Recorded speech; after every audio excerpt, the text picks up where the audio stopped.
John, we've got a very special show today. We're joined by Alex and David from UK Column. Gentlemen, thank you so much and welcome back to the show. Thank you. It's been a couple of months and a lot has happened. Indeed. Yeah, thank you. It's lovely to join you. And John, how are you feeling today? I feel great. Thank you. And I'm honored to have you gentlemen here with us. Your work was called to my attention by one of my viewers. And so I was watching some of your work, and then somebody sent me a message and says, hey, Alex just mentioned you on UK.com, I guess it was a couple of weeks ago. And I'm very grateful for that mention, Alex. And I reached out to Alex and said, thanks, and invited Alex and David to come on the show to, compare notes and see what's their experience been like in the UK.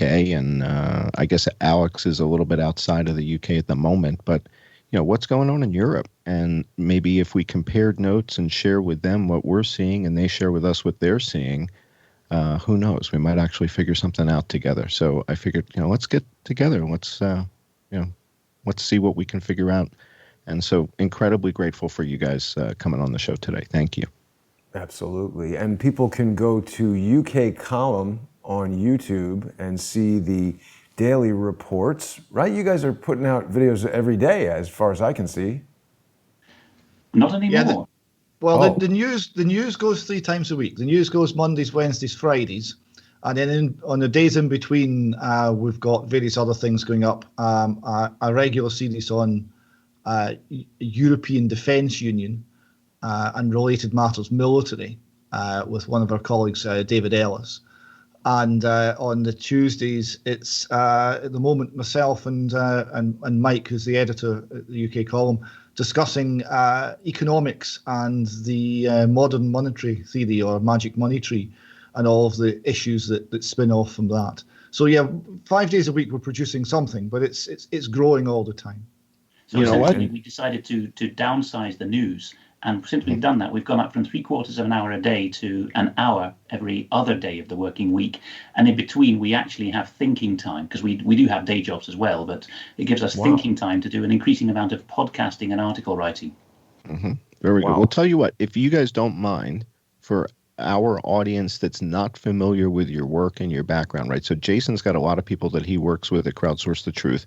And each show that Jason does, the audience is a little bit different from the other audiences. There's some overlap, but sometimes there's people that just watch this show and may not have seen you on Crowdsource the Truth before.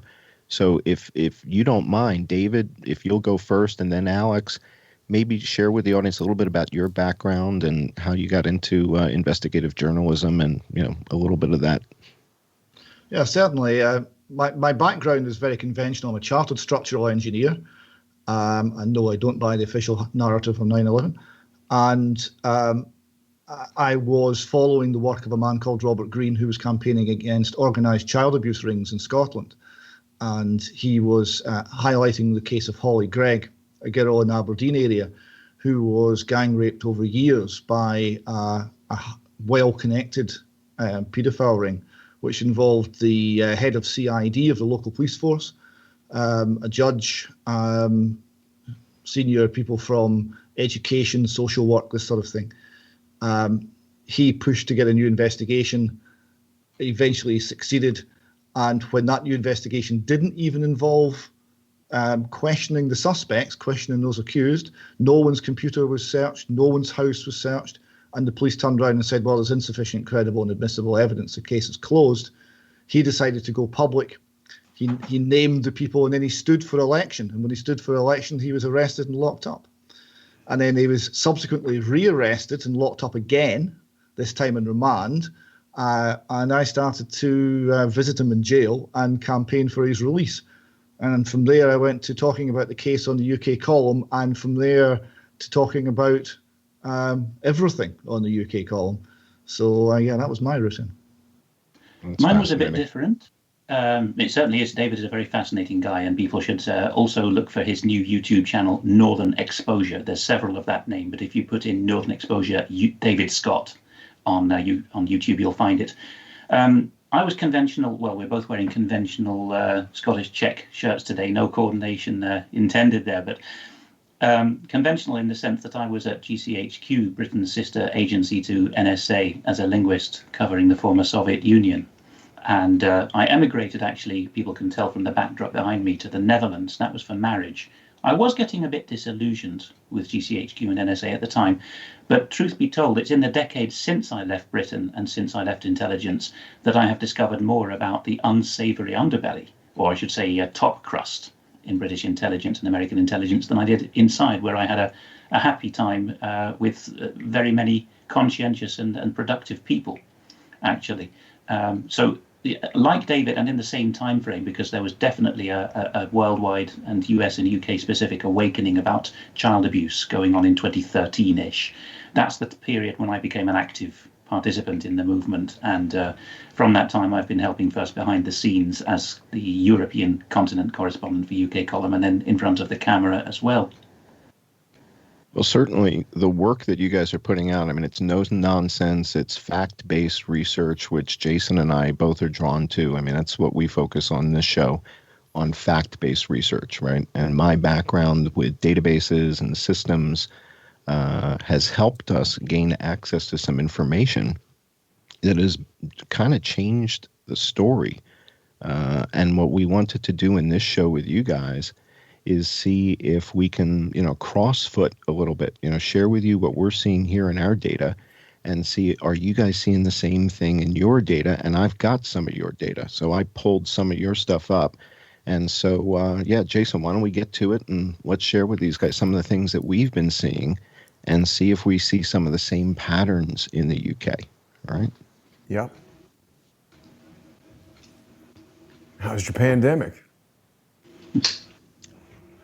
Possibly plural, right? So how many pandemics are you guys having that you know of, right? How many pandemics are there in the UK right now? We've got a pandemic of lies. We've got a pandemic of fear. Right.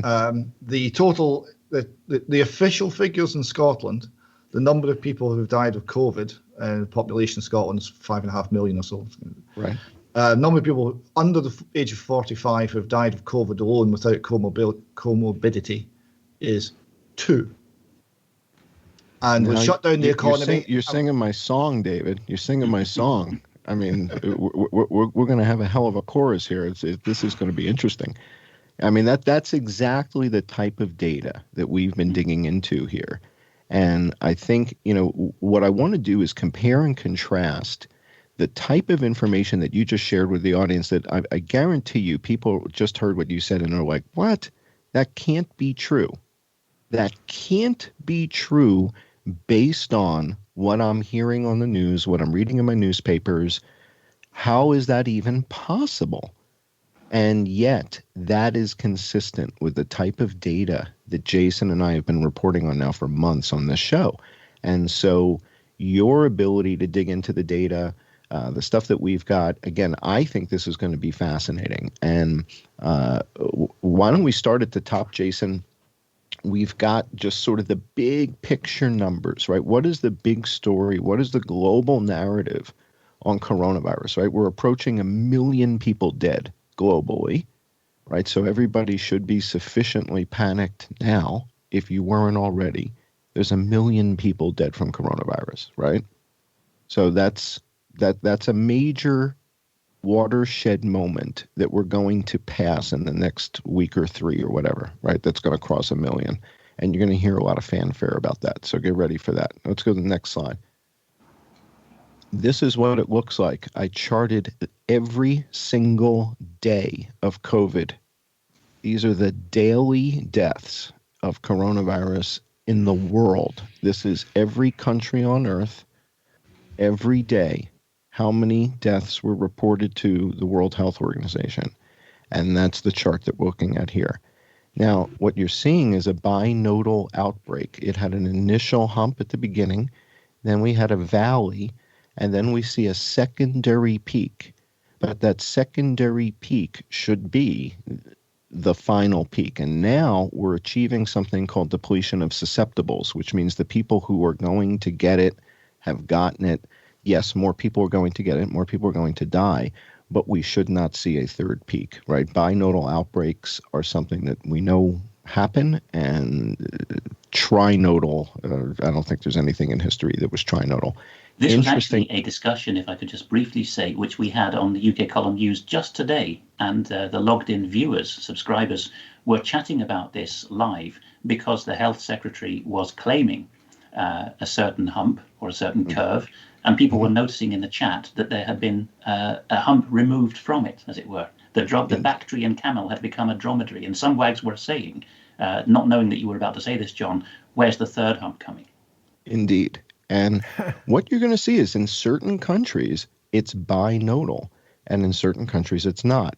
And again, the question that we keep posing is the binodal outbreak a coronavirus? Second node, is it something else that's being misdiagnosed? And if it is, how would you know the difference if the symptoms are almost identical? So that's what we're going to take a closer look at. So the big picture numbers around the world are what we just looked at a moment ago. But let's go to the next page in that deck. So in the UK, so this is the United Kingdom stats as of most recently. So this is from Worldometer. So you guys are posting about 42,000 people dead at the moment. Okay, so that's according to Worldometers in the UK. Let's go to the next slide, Jason. And then the United States, because we have to do everything bigger and better than everybody else, we're at 200,000 people dead. Nobody's going to have any more dead than we are, damn it. That's how we do it, right? Now, interestingly, China has fewer people dead than Connecticut. Well, it's also interesting to note, John, that the narrative has turned seemingly overnight to coronavirus is entirely Donald Trump's fault.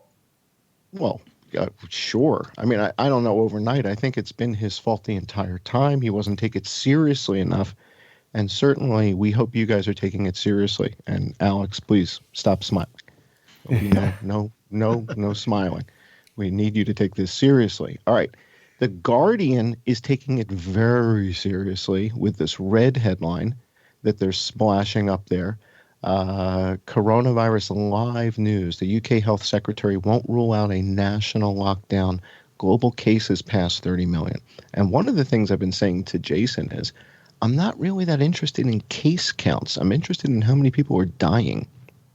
If everybody in the UK got coronavirus and nobody died, right? I could live with that. That would be all right, right? So I'm not that concerned with cases. Cases is a leading indicator potentially of deaths, maybe, but we have to look at cause of deaths. And David was pointing out comorbidities a moment ago. And we're going to talk more about comorbidities because this is a great way to sort of combine and obfuscate data. And we're going to talk about that in a second. But now all the news, Roy, John, has been talking about a coming second outbreak. That's another thing that seems to have popped up virtually out of nowhere. All the indicators that we're seeing is that death numbers are going down. But everywhere I look, they're talking about the United Kingdom threatening a second nationwide lockdown. Yeah. And here in the Netherlands, there is talk just as we speak, Friday evening local time, the Dutch government is about to announce some measures for at least the western part of the country. Wow. Yeah. And so what we want to do, excuse me, or what I want to do is I want to encourage the population. I want to encourage we the people, the ones that the government is for the people, by the people type of thing, that we the people are looking at the data now. And this is flipping the panopticon around. It's something that Edward Snowden was talking about the other day when he was on Joe Rogan. He did an interview with Joe Rogan a couple of days ago. And he was talking about how, I think Singapore is maybe the best example of the panopticon, right? Singapore put in place a system with cameras everywhere where wherever you are, you're being surveilled, right? You're being seen. And the concern is if you spit on the street, if you spit out your gum, if you litter, you'll be arrested for it. And that's the panopticon. And what Edward Snowden talked about conceptually is that we have flipped the script with the iPhones, and now we're recording them. We're recording what they're doing. And now guys like us, the guys who built these systems, are coming back around. The people who worked on the viruses, like Dr. Judy Mikovits, are coming back around and saying, wait a second, I may not be a whistleblower because I don't work there anymore, per se, right? So I'm not a whistleblower at Oracle because I don't work at Oracle any longer. But I'm certainly the guy who helped put the map together. And so my ability to step in and do things like this and interrupt their narrative is flipping the script on the panopticon. And it was a very interesting observation that Edward Snowden made on Joe Rogan's show earlier this week. And they were not prepared for this. And quite frankly, Jason, I think it goes back to Las Vegas. I think that was the first major event where the panopticon was reversed. And everybody was filming the event with their cameras. And we ended up with more footage than the police. And we flipped the script on the police and on the FBI in that case. And I think that's why that case was a watershed moment in what Edward Snowden was talking about. And I found that fascinating. If I could interrupt just briefly, I would say it's been an evolution of flipping this panopticon. If we believe that Abraham Zapruder was an independent individual, he started that. Then we saw 9/11, there were a smattering of videos. Now we're in an era where if anything happens, George Floyd murder, we've got a 16-year-old on the scene broadcasting to the world. She becomes a BBC correspondent, a CNN correspondent. We're fully in it now. No doubt. And it's not just video either. It's information generally. It's fascinating you use the phrase panopticon, because in Scotland we were using this about how our government was observing us, and specifically a scheme called named person, which is a horrible idea to give every child a state-appointed guardian from actually before birth. And this person was going to be some sort of strange third parent and would collate data. And if they had even a gut feeling that something wasn't right with the family, they would intervene. And the idea was they would intervene before there was any harm. And so, how many risk factors were there, David, on the government's list? Hundreds? Something like 221 risk factors and several hundred well-being indicators, which you can't define. So the government decided that they would roll this scheme out and they would embed it in professional practice. So all the people who were teachers and social workers who were on salary, they did what they were told. And all of the major charities were co-opted because they're now government funded. So there was a decision made not to tell the people. Now, what then happened was, at some point when they had to go live with this, they had to inform their own people. They had to hand out information to their own people. And the opposition to this scheme got a hold of vast amounts of data, analysed it, and were then asking questions when they knew more about the government scheme than the government minister who was promoting it. And they were losing argument after argument. And then people were coming up with things like secretly recorded audio, where a government official would be briefing an internal team on the data gathering that they were being obligated to do. And we would get it, and we would then make a whole splash with this information. And eventually the whole scheme foundered. It foundered in the law courts, and it foundered hugely in the court of public opinion. And it foundered on the basis that the people opposing it, the ordinary men and women opposing it, were better informed than the government officials, were being educated by the information that the government itself was putting out. I saw a simple example of this was they were trying to sell it to a youth parliament. So all these kids, 12, 13, 14-year-old kids, in a kind of pretendy parliament. They called it the youth parliament, and they were explaining to them. And they had to simplify the language so that the children would understand it. And in doing so, they revealed their hand. And what they said was that this person, this named person, if you think about it as a child, you're a delicate flower. And all of the adults in your life, they're all gardeners, and they've all got to tend you and make and nurture you. But the named person, that's the chief gardener. And that defined it. And if we're parents in that defined it so that everybody in the country could understand. It was their own information, their own PR that actually killed their idea. And the Scottish government minister responsible for some of that, Eileen Campbell, got a nickname that stuck. She became known as Eileen Also Campbell. By the way, she's just resigned from politics like a lot of her party. She's sensing a turning of the tide. She's called Eileen Also Campbell to the named person campaigners because she said in an unguarded moment, of course, parents also have responsibility for their children. Lovely. How lovely. Well, I think it's an encouraging story, and I think that people need to hear that it can be done, but it's work.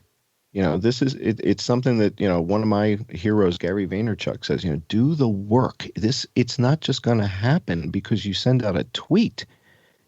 Tweets aren't work, people. Tweets are not work. Huawei's taken 13 years, and I was internal at GCHQ 2007. By the way, the same year that was mentioned in Millie Weaver's ShadowNet documentary, her second whistleblower, The Gentleman, says 2007 is when the military, not civilian NSA, but the military, retrospectively legalized interactive information activities, IIA, basically shaping people's opinion. I saw that at my end. But the same thing, another thing that happened in 2007, Huawei became one of the members of the British Telecom-led consortium that provided GCHQ's internal telephony, so the secure phones within that building you're looking at, to speak to ourselves and to the Americans. And at the time, this was discussed in the internal staff news groups. And we were told in no uncertain terms by our own InfoSec arm, which was then called CESG and now has gone to a sexy building in London and has got a much bigger title, the NCSE. We were told, BT has cleared this with the government, stop talking about it. Well, that's one of the things that made me despair quietly. But we get to 2020, and all of a sudden, whether it's fake or real concern, the Johnson government, under quite a lot of US pressure, has said Huawei is not reliable for civilian unclassified telephony. And there's a panopticon angle to that, of course, as well, because with the current iteration of the technology, anything you can look at, you can suck back to China or Britain or wherever else is the controlling hand. So this again is a teachable moment, as John was saying, to keep collecting the data and not to give up, because it may be 10, 15 years before the tide turns on the issue of concern to you. Yeah, wow. Let me just ask you, sorry, John, real quick, Alex, there's been so much talk today, even it's mounting, about Donald Trump's ban on TikTok. And the New York Times put out a video with a litany of, I don't even think they're millennials. Millennials are old at this point. These are like, 19 and 20-year-olds talking Generation about Antifa. how, sorry, what is it? Generation Antifa. Exactly. But they're talking about how, TikTok is no big deal and Donald Trump banning it. What is going on with TikTok, Alex? It seems like the Chinese are intent on permeating telecommunications, and TikTok perhaps is gathering information or even controlling people's phones without their knowledge.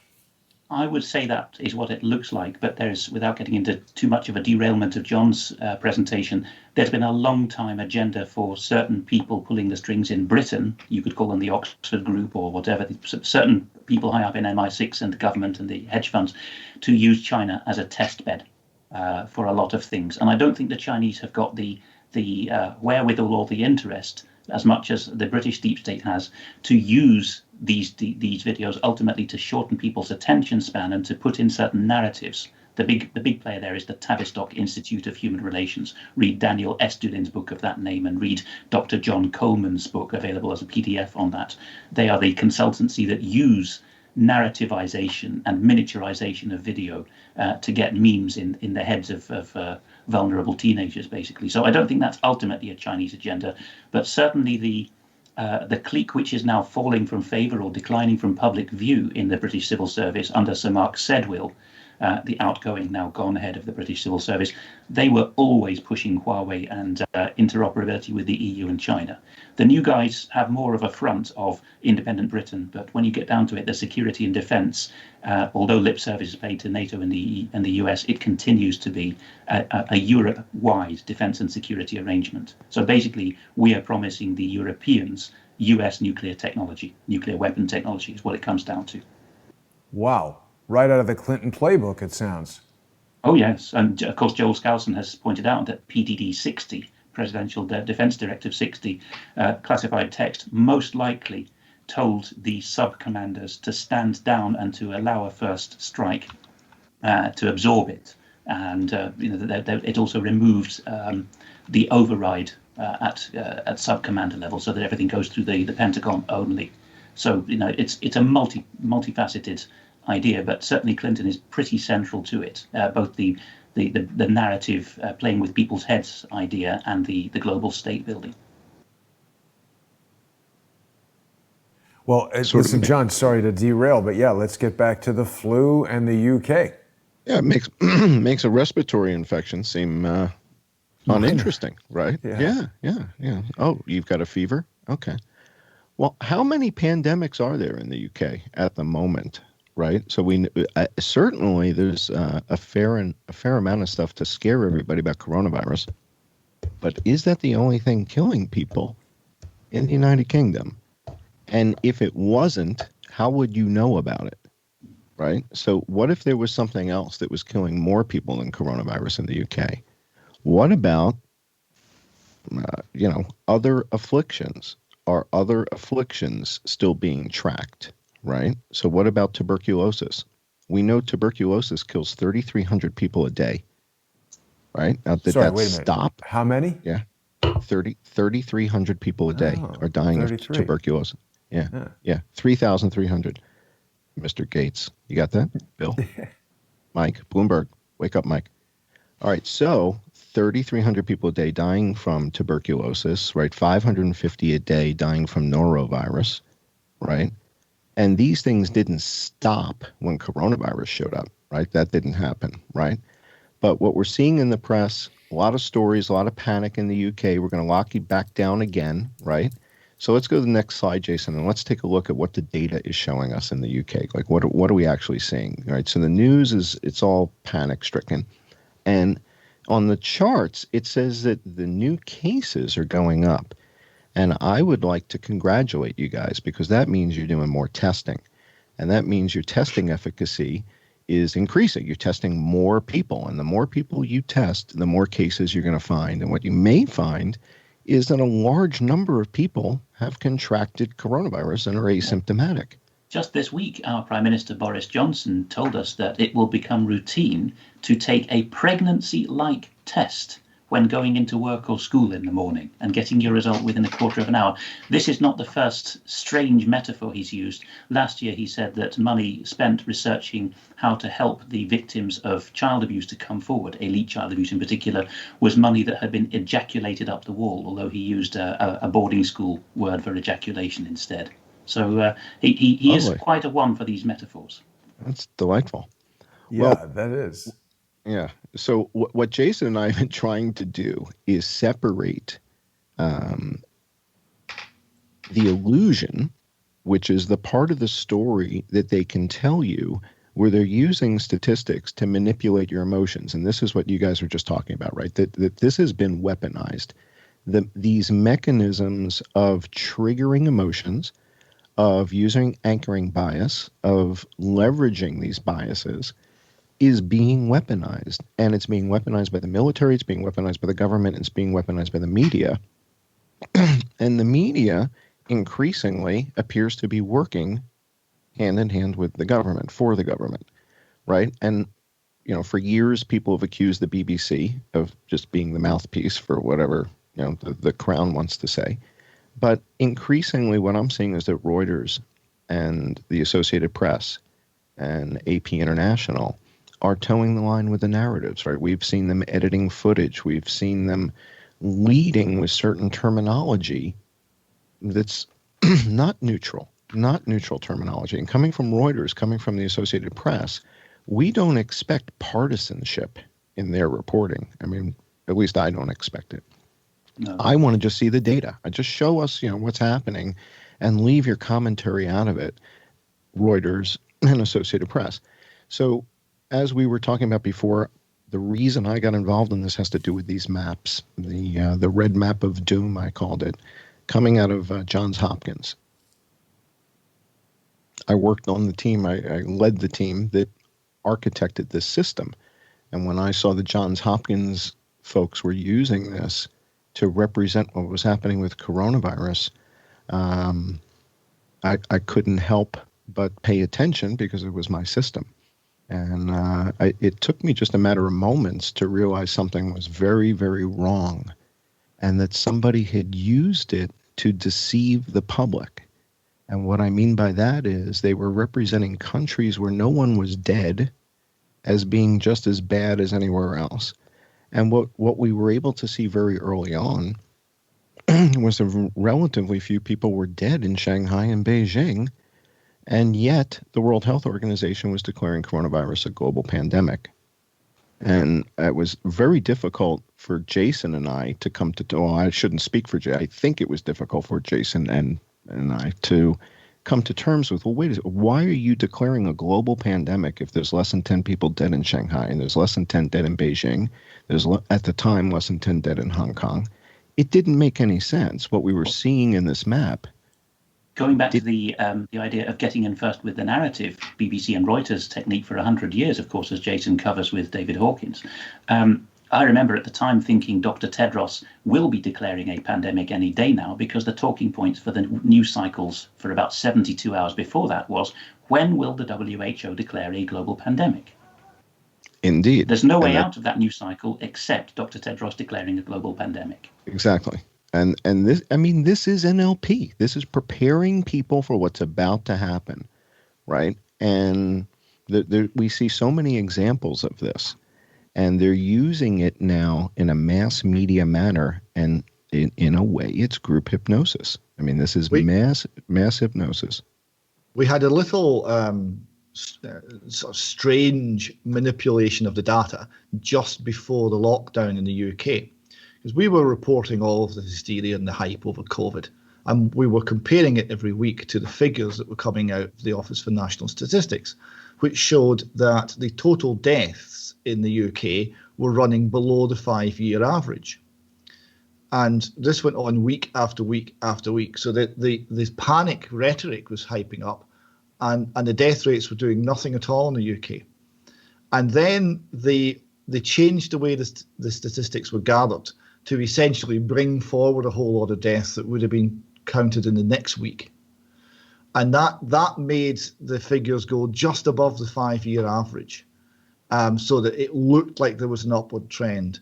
There was then the lockdown decision, and it was after the lockdown decision that the real spike in deaths, and we'll maybe have a chat about why that is, that the real spike in deaths actually kicked off. And in fact, all 4 of the nations in the UK and the Republic of Ireland outside the UK have all seen that the long-established government central statistics bureaus, it's the Office for National Statistics in the UK and another body in the Republic of Ireland, have been usually keeping accurate tabs on the reporting. But the public health bodies in each of these 5 different jurisdictions for health purposes have been putting out politicized statistics, to the extent that even Britain's Conservative government now has had to say that Public Health England in particular was so politicized that it had failed and would be replaced with, quote, a future-facing organization. Wow. You gotta love it. Well, I went to the Office of National Statistics this week, and I got some of your reports, and we're going to take a look at them, and we're going to see what the data shows versus what the media is telling everybody, and see if they're the same or if they're different. So let's see what we've got. In order to give you guys some perspective as to what we're looking for, this is what we found in the United States. So I'm looking for similar patterns. And yes, this is confirmation bias. Yes, it is. I know when I'm using confirmation bias. I know what I'm looking for, right? So I'm looking for something in particular. And if I don't find it, that's okay. We'll move on, right? But I know there's a certain pattern. What we found in the United States is that more people have died of coronavirus and influenza than not. So of all of the reported coronavirus deaths, more than half of them also had influenza. And that's really important because of the symptoms that we've heard described with coronavirus. We've heard symptoms of people not being able to get enough oxygen, and the symptoms look almost like an altitude sickness. And why that's interesting is that was one of the symptoms from H1N1, the Spanish flu, in 1918. They called it the Blue Death because people's lips were turning blue because they couldn't get enough oxygen in their lungs. So the symptoms of the Spanish flu and the symptoms of coronavirus are remarkably similar, and yet from a virus standpoint, they're not even in the same family tree. Influenza and coronaviruses are different branches of the virus world. They're like, one's like a poodle and one's like a bloodhound. I mean, they're completely different. So why would they exhibit these same characteristics? The other thing that Jason and I heard just a week or two ago from Dr. Joel Graf was that in 1918, the Spanish flu exhibited something remarkable that he never even studied in medical school, called a cytokine storm. And now, one of the defining characteristics of coronavirus is the cytokine storm. So the question is, are we seeing an outbreak? Are we seeing the worst outbreak of this H1N1, the Spanish flu virus, since 1918, simultaneously with the coronavirus outbreak? Are we witnessing two pandemics at the same time? And that the H1N1 is really the one that is the most deadly. And that's what we've been trying to figure out, is we're tracking influenza and we're tracking coronavirus.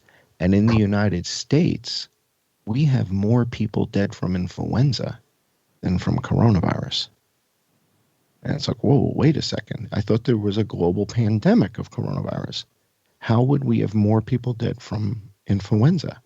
And that's what has happened already. So this is the big break that we had, was that there's more people dead in the United States from influenza than from coronavirus, according to the CDC's data. And we're going to their system to get their data, and we're charting it. So Jason, let's take a look at that next chart that I had pulled up, if you can. All right, so this is the data and where we get it at our, government CDC thing, which is like, where you guys go, the same sort of site.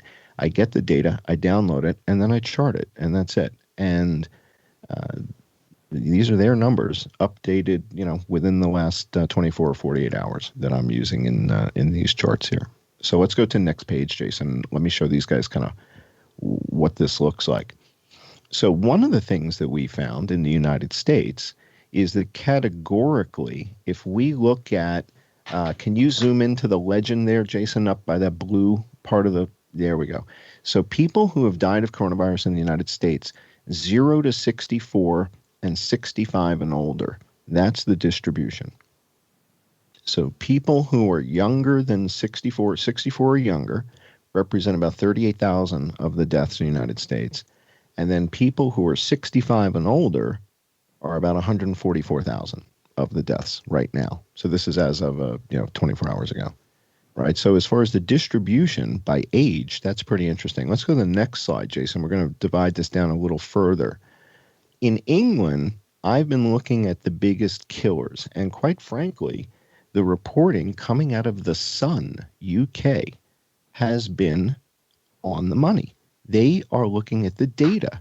And I think that's considered like that's like the National Enquirer or something. It's not it's really Rupert Murdoch, there's a bit of a twist here, because the very smartest people who I was with at Cambridge, who went into journalism, went into The Sun and the Daily Mail because they had already understood that the world was not quite as the establishment made it seem. And The Sun and the Daily Mail, and Scotland has the same with its red top titles like the Daily Record, do not buy the whole bandwagon. The Daily Record, for example, is not entirely pro-Scottish independence, not by a long chalk.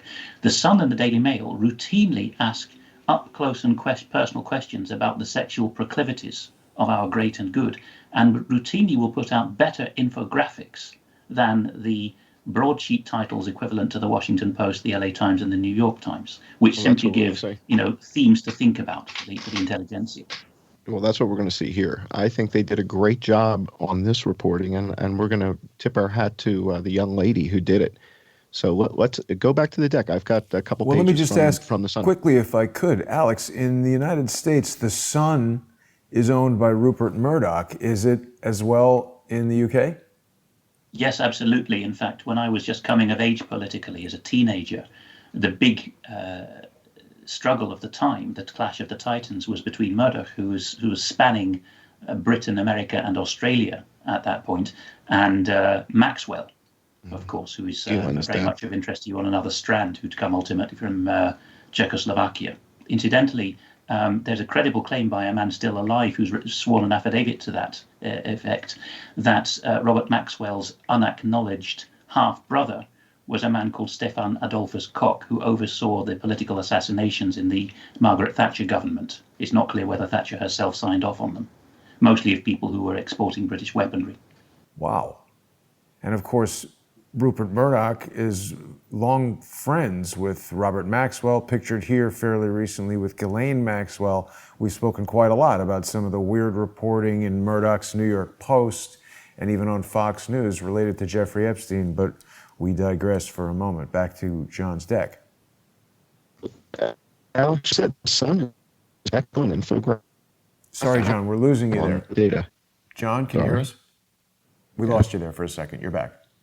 All right. So I'm finding that the Sun UK is putting out excellent infographics that are data-based, right? And one of them is where they're putting things in perspective regarding what is killing the most people in the UK, right? And what is happening right now versus the 5-year average. And this is the sort of thing I like to look at to get a sense of perspective. Where does COVID-19 fit in the grand scheme of things? And is the reaction commensurate with the threat, right? And I do have to leap in although I'm not medical, I do have to leap in on that top item, dementia and Alzheimer's disease. A lot of UK column reporting through Brian Gerrish, who is our founding editor and takes the lead on a lot of the reporting on the underbelly of the health system, indicates that a decision has been taken across the British health jurisdictions, which of course are England, Scotland, Wales, Northern Ireland, and further afield as well, Australia, Canada, to deliberately withhold food from and more particularly dehydrate a lot of elderly people, which produces symptoms akin to dementia.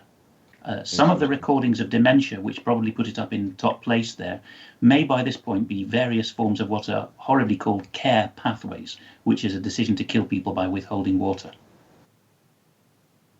Well, and if some of your viewers might find that unbelievable, but it is absolutely spot on, and it is acknowledged. The phrase to search for is the Liverpool care pathway, which was an official scheme within the NHS for hastening the death of elderly people.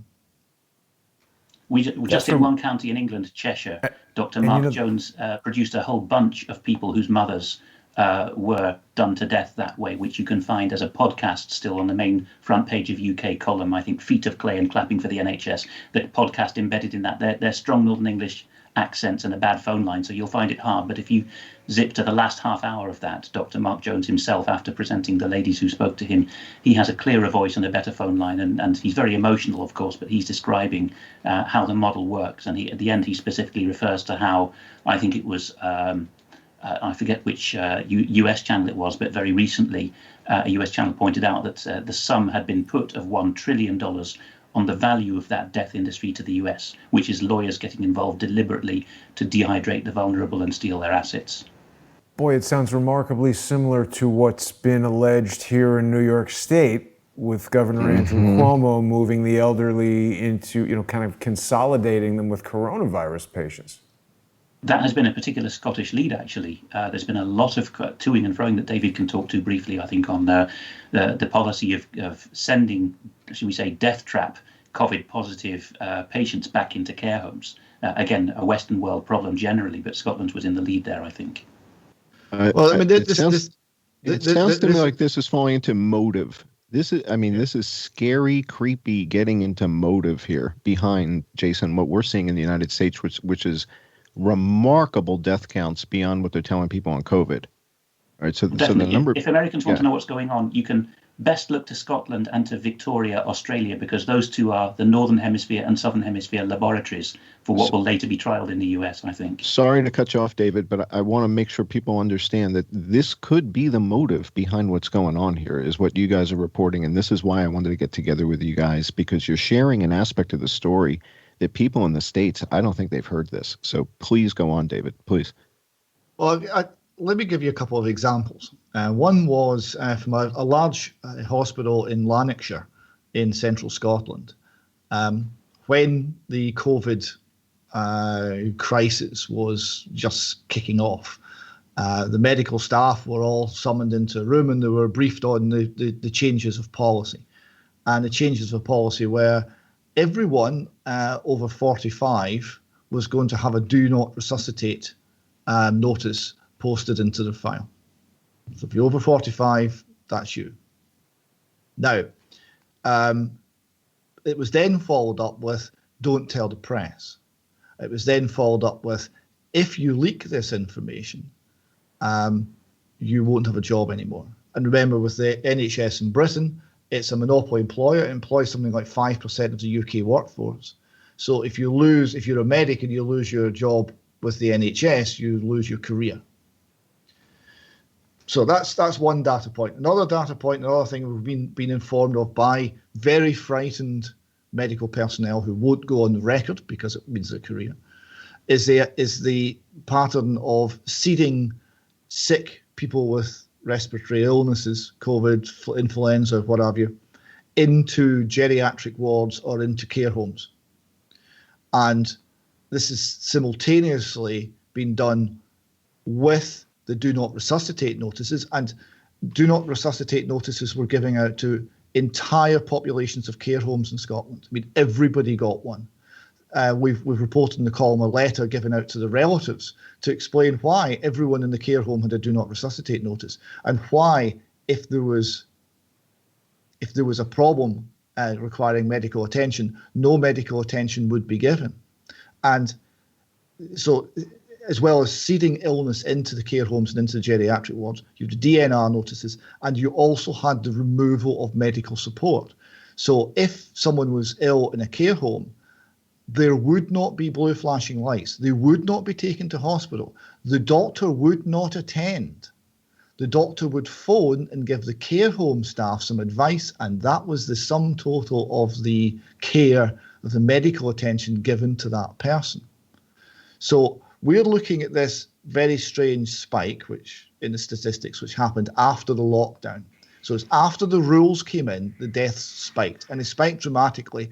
They spiked very late in the season for flu or any other respiratory illness, and they spiked very suddenly and declined very suddenly. None of it looks familiar. None of it looks like the sort of statistical signature of previous epidemics. That's what we're going to talk about more. Yeah, we're going to talk about that because these patterns, I mean, if they stand out, if they're outliers, well, that matters, right? And we need to pay attention to that.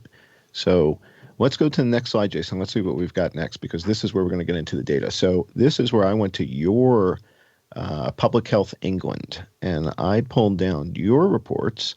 So this is the body that the government has admitted is not fit for purpose. It has been massaging the figures. Oh, my goodness. Oh, my goodness. Do they know Fauci? Do they know that guy? Come on. Yeah. So this is what it looks like, ladies and gentlemen, when the government puts out reports that are not fit for public consumption. These are those reports. So what they reported, basically, is an outbreak of influenza in the UK. All right. And what we want to look at is, while all the attention was over here on this shiny little COVID object, what was happening with influenza in the UK in February, March, April, May, June? What was happening? So let's go to the next slide. So this is what we have from Public Health England, and they're looking at all-cause mortality surveillance. And if you scroll down just a little bit more, Jason, on the right side of that chart, we got a big spike out there. And yeah, that looks like influenza. So yeah, let's just not talk about it and move on and ignore it and pretend that it's not there. So this is a major spike in weekly observed expected all-cause deaths and ages, and it's influenza, and it's this season, and it exceeds every previous year on the chart. So let's not talk about it. So let's go to the next page and see where this takes us. All right. In the U.S., we talked about this a second ago. When I make a dividing line at a certain age point, and we say, this is how many people died from this age and older, and this is how many people died younger. Let's go to the next page, Jason, because it gets more dramatic if I drop it by just 10 years. Okay, so what is this, Jason? What's the legend say? 0 to 54 years. 0 to 54, 54 and older. So in the United States, people who are 54 and younger, only 15,000 have died. The real number, David, this goes back to what you're talking about in Scotland. They're killing old people. In fact, it's not just us saying this, because the Isle of Skye, well known to people around the world from the music and the songs about it, the Isle of Skye, or one of its main towns, Portree, has had a criminal case opened just this week that David may know more about, looking at this care home policy. People might not want to get their hopes up too much about the prosecutorial route, because Scotland has, like the DA system in the United States, an effective prosecutorial monopoly by an arm of the government, the Procurator's Fiscal. And in the particular case of the Isle of Skye, we had a policeman telling us a couple of years ago that when he went to serve a beat on that island for the first time, when he got a posting there, the prosecutor there, the Procurator Fiscal, summoned him in for a chat and said, "Let me give you the Skye book." This turned out to be the list of those who were above the law in his territory, which was the Isle of Skye. But that particular place has now got an investigation going. Now, Alex, have I got the right Skye here from BBC? They're telling us in August that it was dropped. That's correct, but I don't know what the latest is. I think David will be looking into it. But the Highlands and Islands of Scotland is a distinct area for population density and many other factors, lifestyle. And there's a lot of stuff coming out of there. And that reaches back, in fact, to the previous horror in Scotland, the named person scheme, because the trial for that, there were two counties that were trialed first, Fife and the Highland area. And the Highland area is now, well, it pioneered the named person scheme quite horrendously. There's a lot of data issues around how the council treats young people in Highland. So it seems to be very clustered. And in fact, just today we heard that Inverness, the only city in the Highlands, is clearing mental health people out and putting them in, I think, some kind of other clinic setting, I forget the details, in order to clear hospital beds for a second wave. It's remarkable how localized these things are sometimes. Let me just, on that, just throw one other little data point on. I was speaking to a local nurse who worked in the local mental health hospital, and her speciality was people with drug and alcohol addiction and weaning them safely off their addiction. And her entire department was closed at the onset of COVID in order to clear the decks and create capacity for COVID nursing. And she just couldn't believe it. So everyone's been locked up.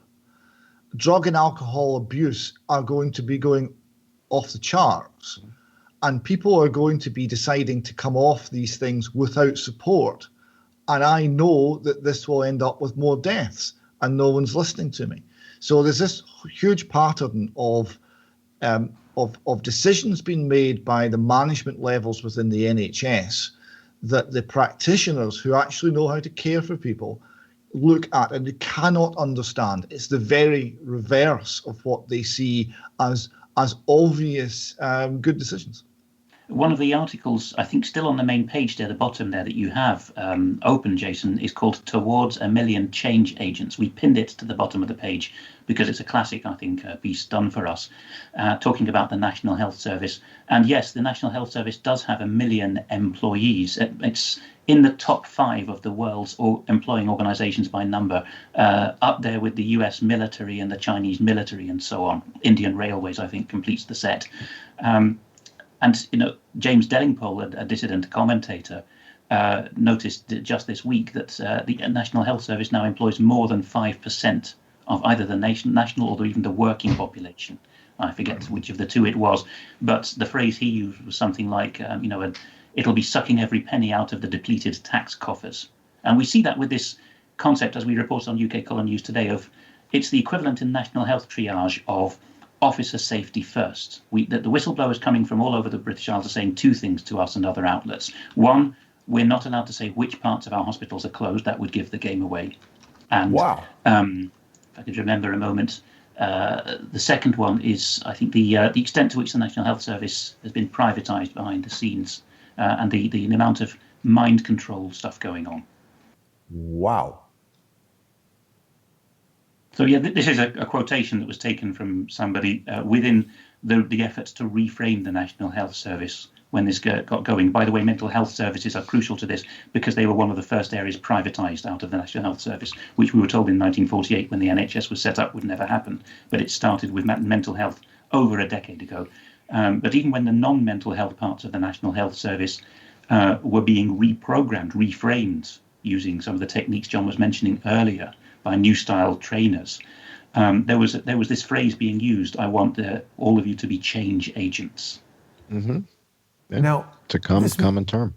Might seem unrelated, but we've heard recently, despite Boris Johnson's suggestion that he wanted to actually eliminate the mandatory TV tax, which basically pays for the BBC, instead, when he came out of hospital, the BBC announced that people over 75 now, for the first time, would be paying this annual tax.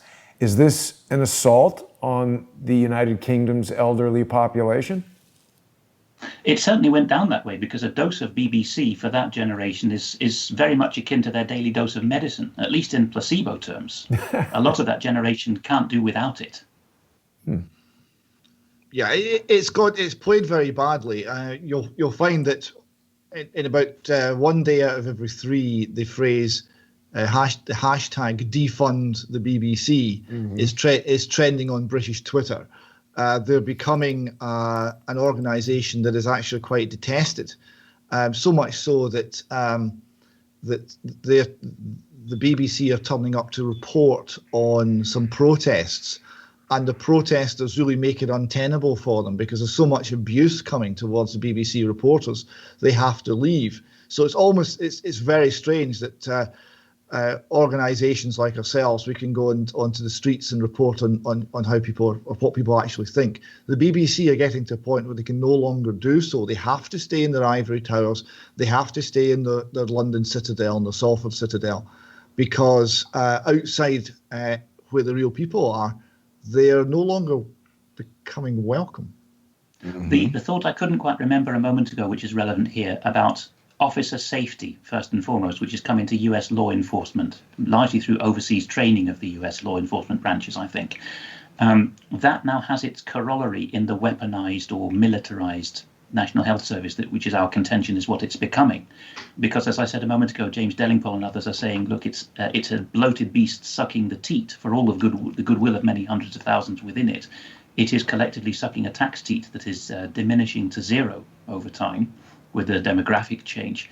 And the other thing I couldn't remember a moment ago, which whistleblowers from the National Health Service are keen to get out, which they're punished severely for if they're found, is talking about how some of their colleagues refuse to put the patient first, whether it's first responder paramedic settings or even police officers who, as we reported today and through this week, have been told not to give mouth-to-mouth resuscitation, even when they have knocked people over and concussed them. Only to give CPR, not mouth-to-mouth, because of COVID, of course. But this goes right through to nurses, and again, you'll find this in Australia and elsewhere, refusing to come near certain people unless they have guarantees of COVID-negative status or wearing masks. You can argue the ethics of it and the change over time, and everyone has a different threshold in healthcare for how much they wish to sacrifice themselves for the patient. I understand that, but there is a cluster of cases just this month, I think, of whistleblowers saying what is really shocking them is the new style. NHS middle management, in particular, are saying, as they have been doing to US law enforcement for some time, your safety comes first and foremost. When you interact with the public, the member of the public will die before you get into any risk. Just to dip back to this, the image you were showing there, Jason, of the BBC headquarters at Bush House. I don't know if you can zoom in on the statue. Oh, David Hawkins has mentioned this today, Jason, I think, and he's also traced where the quote comes from. It comes from the Benedictine rule: obey. Yes. The first words of the Benedictine rite are in that open book. So this is a statue, a very dodgy statue that looks very paedophilic, by a sculptor called Eric Gill, who sexually abused his two daughters and the family pet. So that's what adorns the BBC. They've just renovated the building, and it still adorns the BBC. So they're obviously quite pleased with it. There we are, obsculta, yes. Just to get Wales into this, we haven't mentioned Wales at all yet. The whole clique around Mr. Gill, then between the wars, decamped to what was then very rural and out of the way Wales. And in both the mainland and also on an island, Tenby Island, we've got a number of whistleblowers talking about this now, continued their jollies abusing children with the connivance of quite a few people. And the monks on Tenby Island are now completely locked down because of COVID fears.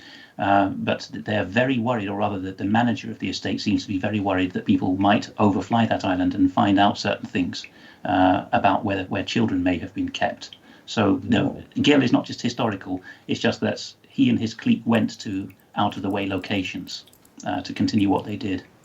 Sounds like Jeffrey Epstein, children on Absolutely. islands. I've said to a couple of people who've contacted me about this, have we found Europe's Epstein Island? It's called Caldey Island, Caldey, reached only by a postal boat from the port of Tenby on the south coast of Wales. Caldey Island, and I'm not implying that the monks all know what's going on here. There is currently, according to my information, just 8 people on the island, and they've been told if you go to the mainland for shopping or healthcare, you will never come back. And the ostensible reason is COVID lockdown because of the elderly monks. But it seems they're very worried about being found.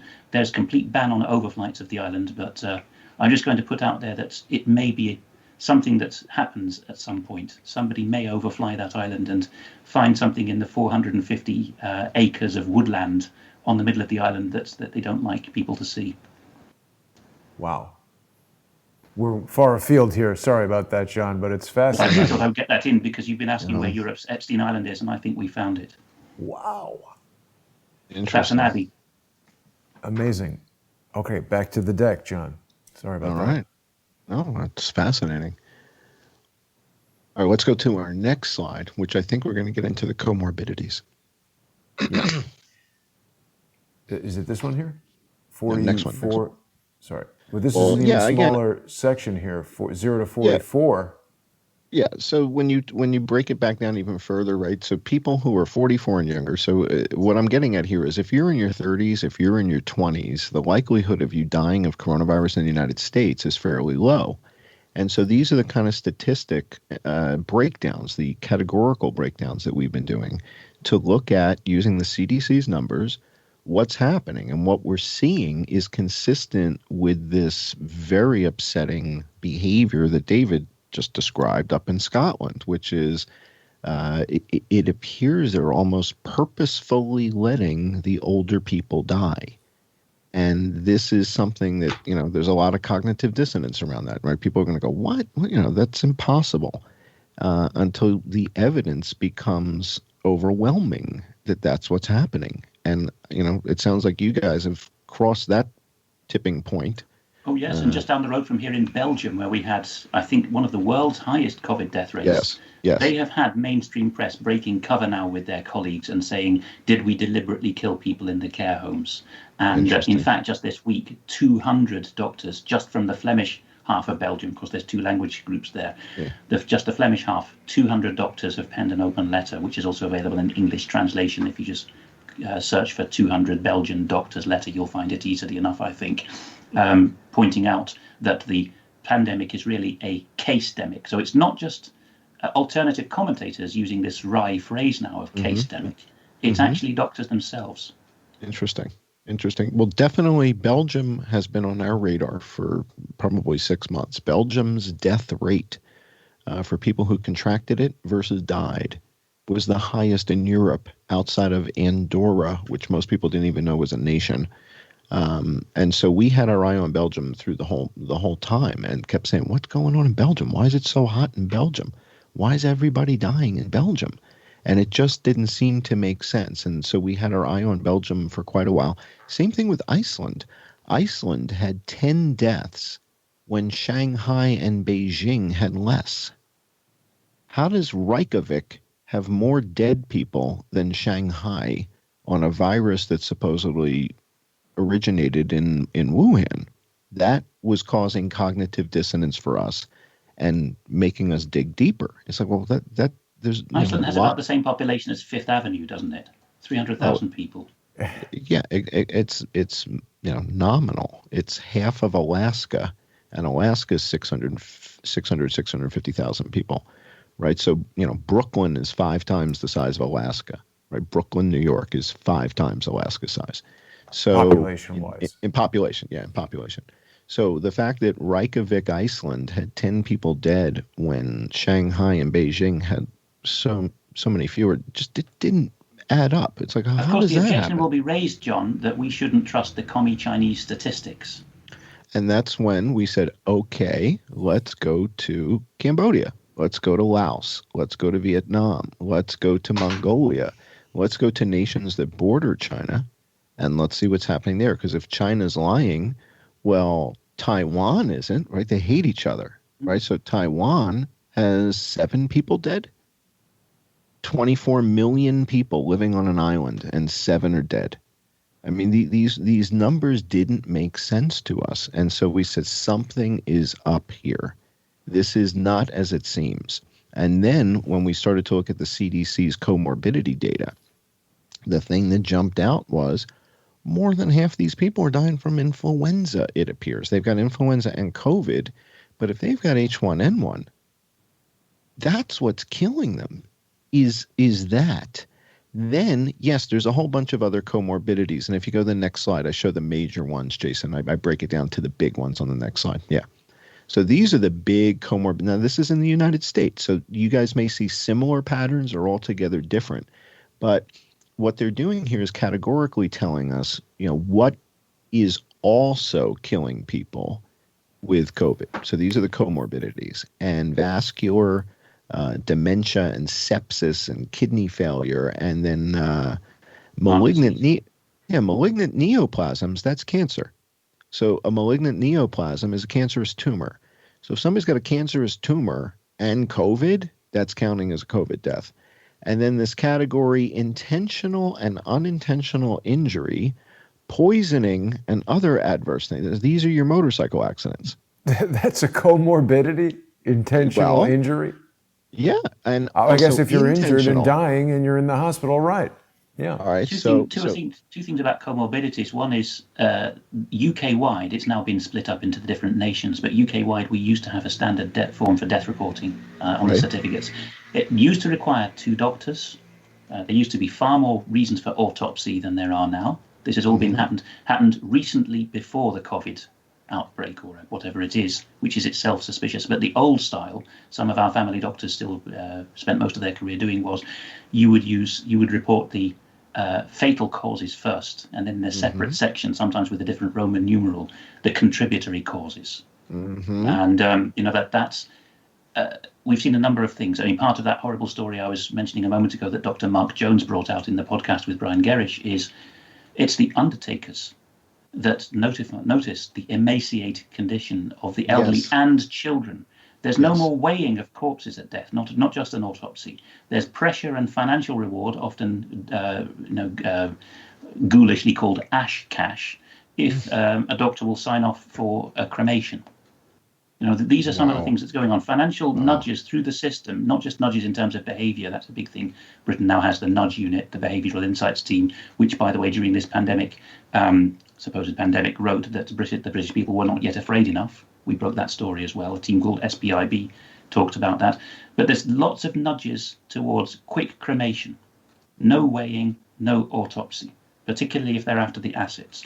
Legally, again, Britain has got non-common law categories of courts that have come in the last 20 years. The family courts have gone off the record in the sense that they're private. It's a serious criminal offence to report what goes on in these courts now. And then for the elderly, we have this thing brought in about 15 years ago called the Court of Protection, which seems to be where the lawyers reside who work out where the really juicy pickings are to declare the elderly or otherwise incapacitated people a ward of court. So it's very, very coordinated. We probably see more of it in Britain than you do in the States, breaking water, but I'm sure it's going on in the US in the same ways. Wow. Remarkable. Well, what we saw when I pulled your data from Public Health England, what I was attracted to, or what caught my attention, was that you were experiencing a rather significant outbreak of influenza as you approached the middle of February. And what we're seeing here on the chart, the week numbers, so between week 4 and 8, so we're in week 6 and 7, that's February. And so in February, you guys were in the high category. You were up in that pink zone, not quite in the purple, but higher than previous seasons. So this chart is showing us 2017, 18, 18, 19, and this season was worse. So as the year began, you were in the midst of an influenza outbreak that was worse than either of the last two seasons. That's not a stretch. That's not a conspiracy theory. That's kind of factual based on what we're seeing from Public Health England, based on their data, right? So according to their data, you had more cases coming into week 6 and 7 than you had in the last 2 years of influenza. And then what happened? Let's see. Let's go to the next slide, Jason. Well, we come back to the Sun UK. And one of the things that the Sun UK has figured out is that more people were dying in the UK from the flu than from coronavirus. And this is consistent with what Jason and I have discovered in the United States, is that in Texas, in Florida, in California, more people were dying from the flu than I think from we've coronavirus. discovered one of the reasons why the official feminist bandwagon has been screeching for a couple of years now that the Sun must be closed down. I mean, the ostensible reason was it's a misogynist newspaper. But a lot of the British intelligentsia have been making no secret for some time that they would like to see the Sun closed down. Well, they're certainly not going along with the narrative here. Let's go to the next slide, Jason, and show what they show here, because this is powerful. What they're showing, they have charted the same data that I just downloaded. And what they're demonstrating is that the COVID deaths, although they did peak back in April, that since June, more people were dying in the UK from influenza than from coronavirus. Since June, July, August, September. For all this time, with all the panic that they're shoving in your face, more people were dying from influenza. But it seems nobody knows that except for a handful of people, right? Help me out here, David, but I haven't heard any reporting on influenza being of concern from the British media at all this year. Have you? No. This is. I mean, I caught this report from the Sun, but that was about it. That was the outstanding element. The broadsheet papers really haven't covered this at all. Let's go to the next slide. So again, tip of the hat to the Sun UK. They have been tracking COVID deaths per day, and this is the only metric that I'm interested in at the moment. Yes, cases can be a leading indicator, but not if you know how to treat the damn thing effectively. If you do your job right, nobody should die, like in Cambodia and in Laos and in Mongolia, where no one's dead, right? So if you do your job right, no one dies. At the other end of the scale, we have Northern Ireland, which early in this year, as one of the early stages of response, decided that you would need to make an appointment to go to the emergency room, or accident and emergency, as we call it in Britain. That's not going to do much good for the deaths figures, is it? Yeah, it's tough to do from the back of an ambulance. Call ahead. Can I get a time? Well, we'll just hang out here in the ambulance for a couple hours, no problem. So so here's what we're seeing in the UK. Your deaths per day, September 14th, you had 5 people die. 5. And you're going to lock you're locking yourselves down again? Or take the Republic of Ireland. I'm looking here at page 11 of a document which has been covered by your namesake, David Cullen, who has the Computing Forever channel. And he and John Waters, a good ally of ours, have pointed to page 11 of this document, COVID-19 Daily Epidemiology Report, NPHET. Maybe Jason can look for the phrase Table 7 Summary of All Deaths in COVID-19 Cases Notified in Ireland, up to midnight 02/09/2020. And there you've got 1,777 total number of deaths as up to the beginning of September, of whom precisely all but 100, so 1,677, are listed as number with underlying clinical conditions. So 100 out of 1,777 had no recorded comorbidities. But significantly, I think John Waters and Dave Cullen were most interested by this, and Dave has put out a video about it on the Computing Forever channel. There is no breakdown of what those comorbidities were, nothing about accurate symptoms, nothing about autopsies, and that's probably deliberate. And more particularly, the 100 who died with no comorbidities, no age breakdown. Were they young and significant or surprising deaths, or were they elderly and, sorry to say, but less surprising deaths? One other thing about the Republic of Ireland, the HSE, which is the overall healthcare body in Ireland now, again, new style, careless, uncaring kind of healthcare that's come in the last few years. That HSE organisation had British and particularly Scottish leadership imported into it to be change agents, to change the culture. And this was with regard to the state child theft, as well as the pushing of vaccines. You know, they had a big HPV scandal with teenage girls in Ireland, some of them being crippled by it. All of this happened with new management. And the more that the Irish and Scottish governments wave nationalist flags and say that they're never going to be ruled by London, the more these London figures come over, it seems, and run persistently. The figure, John, you were showing there for the UK, 41,700. The good news is, of course, it was over 46,000 deaths in the UK, and they've revised the number downwards because the way they were counting was that anyone who had a positive COVID-19 test and then died at any point in the future for any reason was counted as a COVID-19 death, and the errors were getting too grievous, so they had a correction to that. And there's more recently has been a correction in some figures in Scotland. I don't think your countrymen understand that less than 10 people are dying a day right now. Less than 10 people a day. The number of patients in hospital with COVID in Scotland was reported as 262, and that number was reduced to 48 overnight when they corrected the figures, right? Because they were counting everything. Right. So less than 10 people are dying, but they're going to keep showing you case counts and hospital beds and hospital sheets and hospital blankets going up.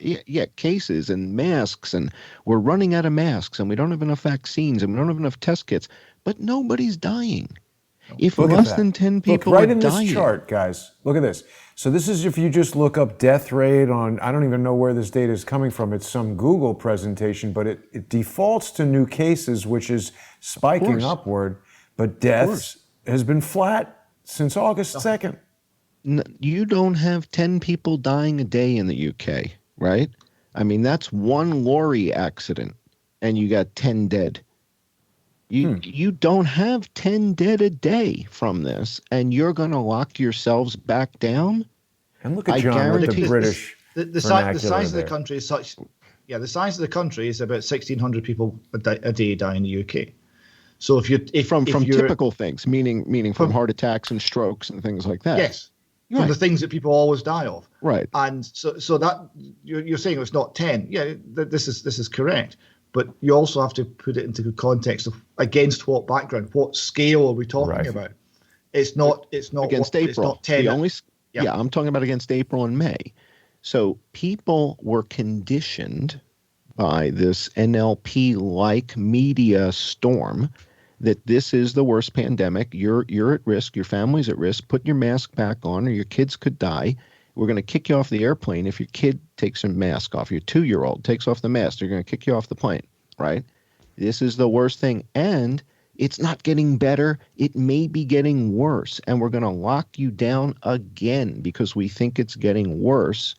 Can't be based on how many people are dying.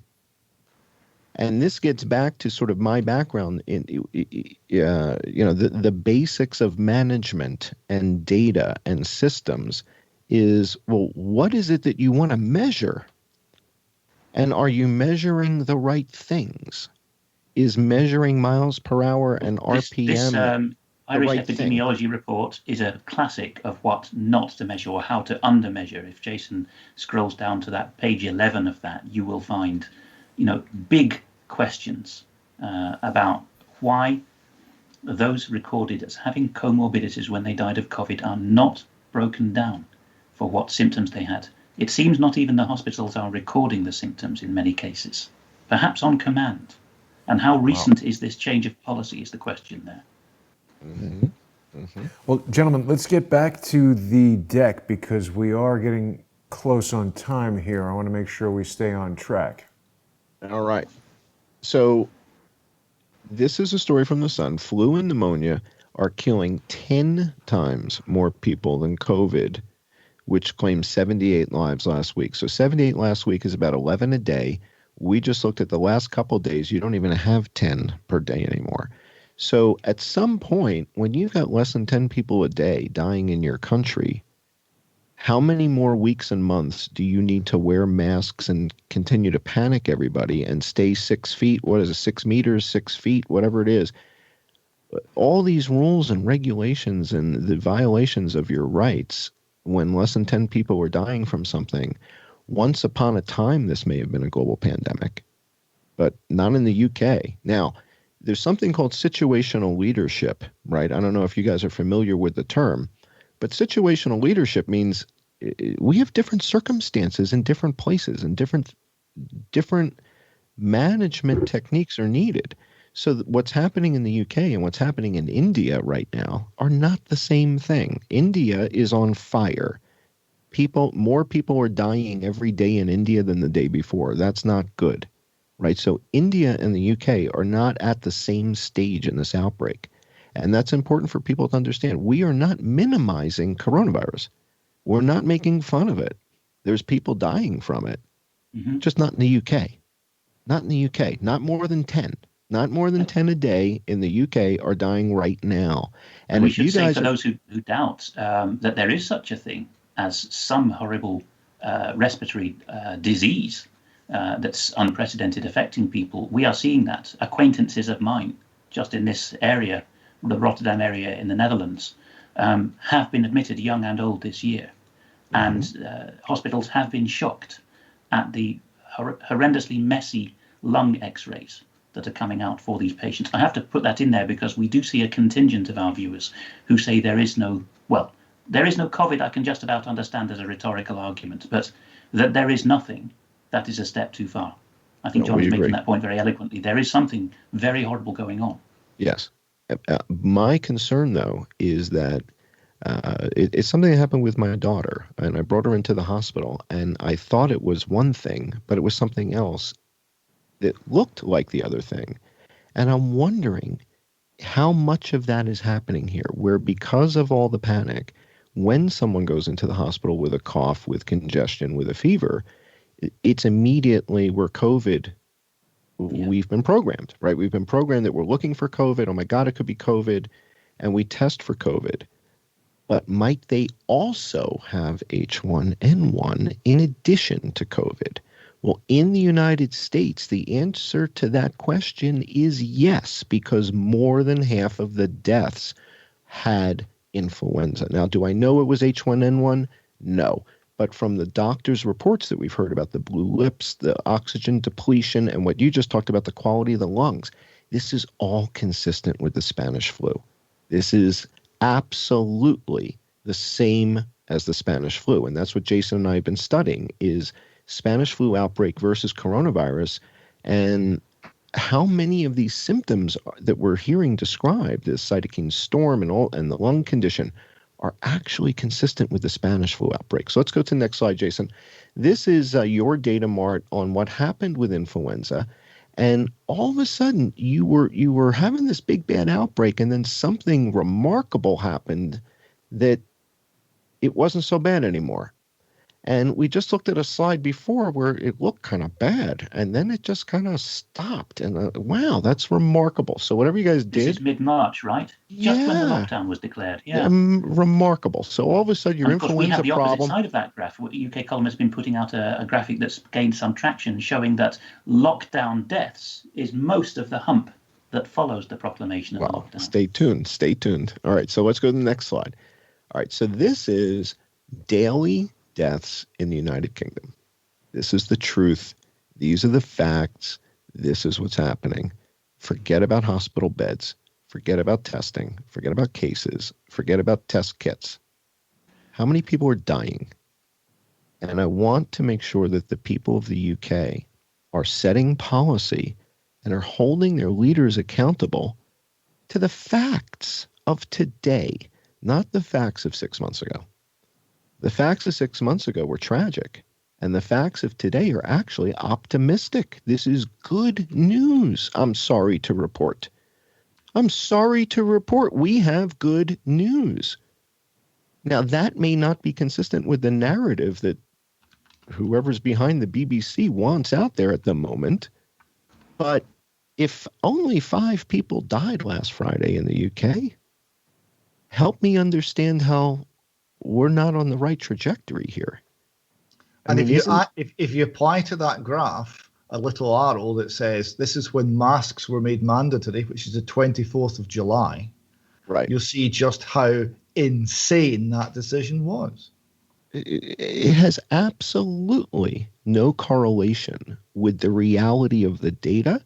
No, and again, this is why people keep saying, why do you keep bringing up Mongolia? Why do you keep bringing up Laos? Why do you keep bringing up these other weird countries that they're not part of the normal conversation?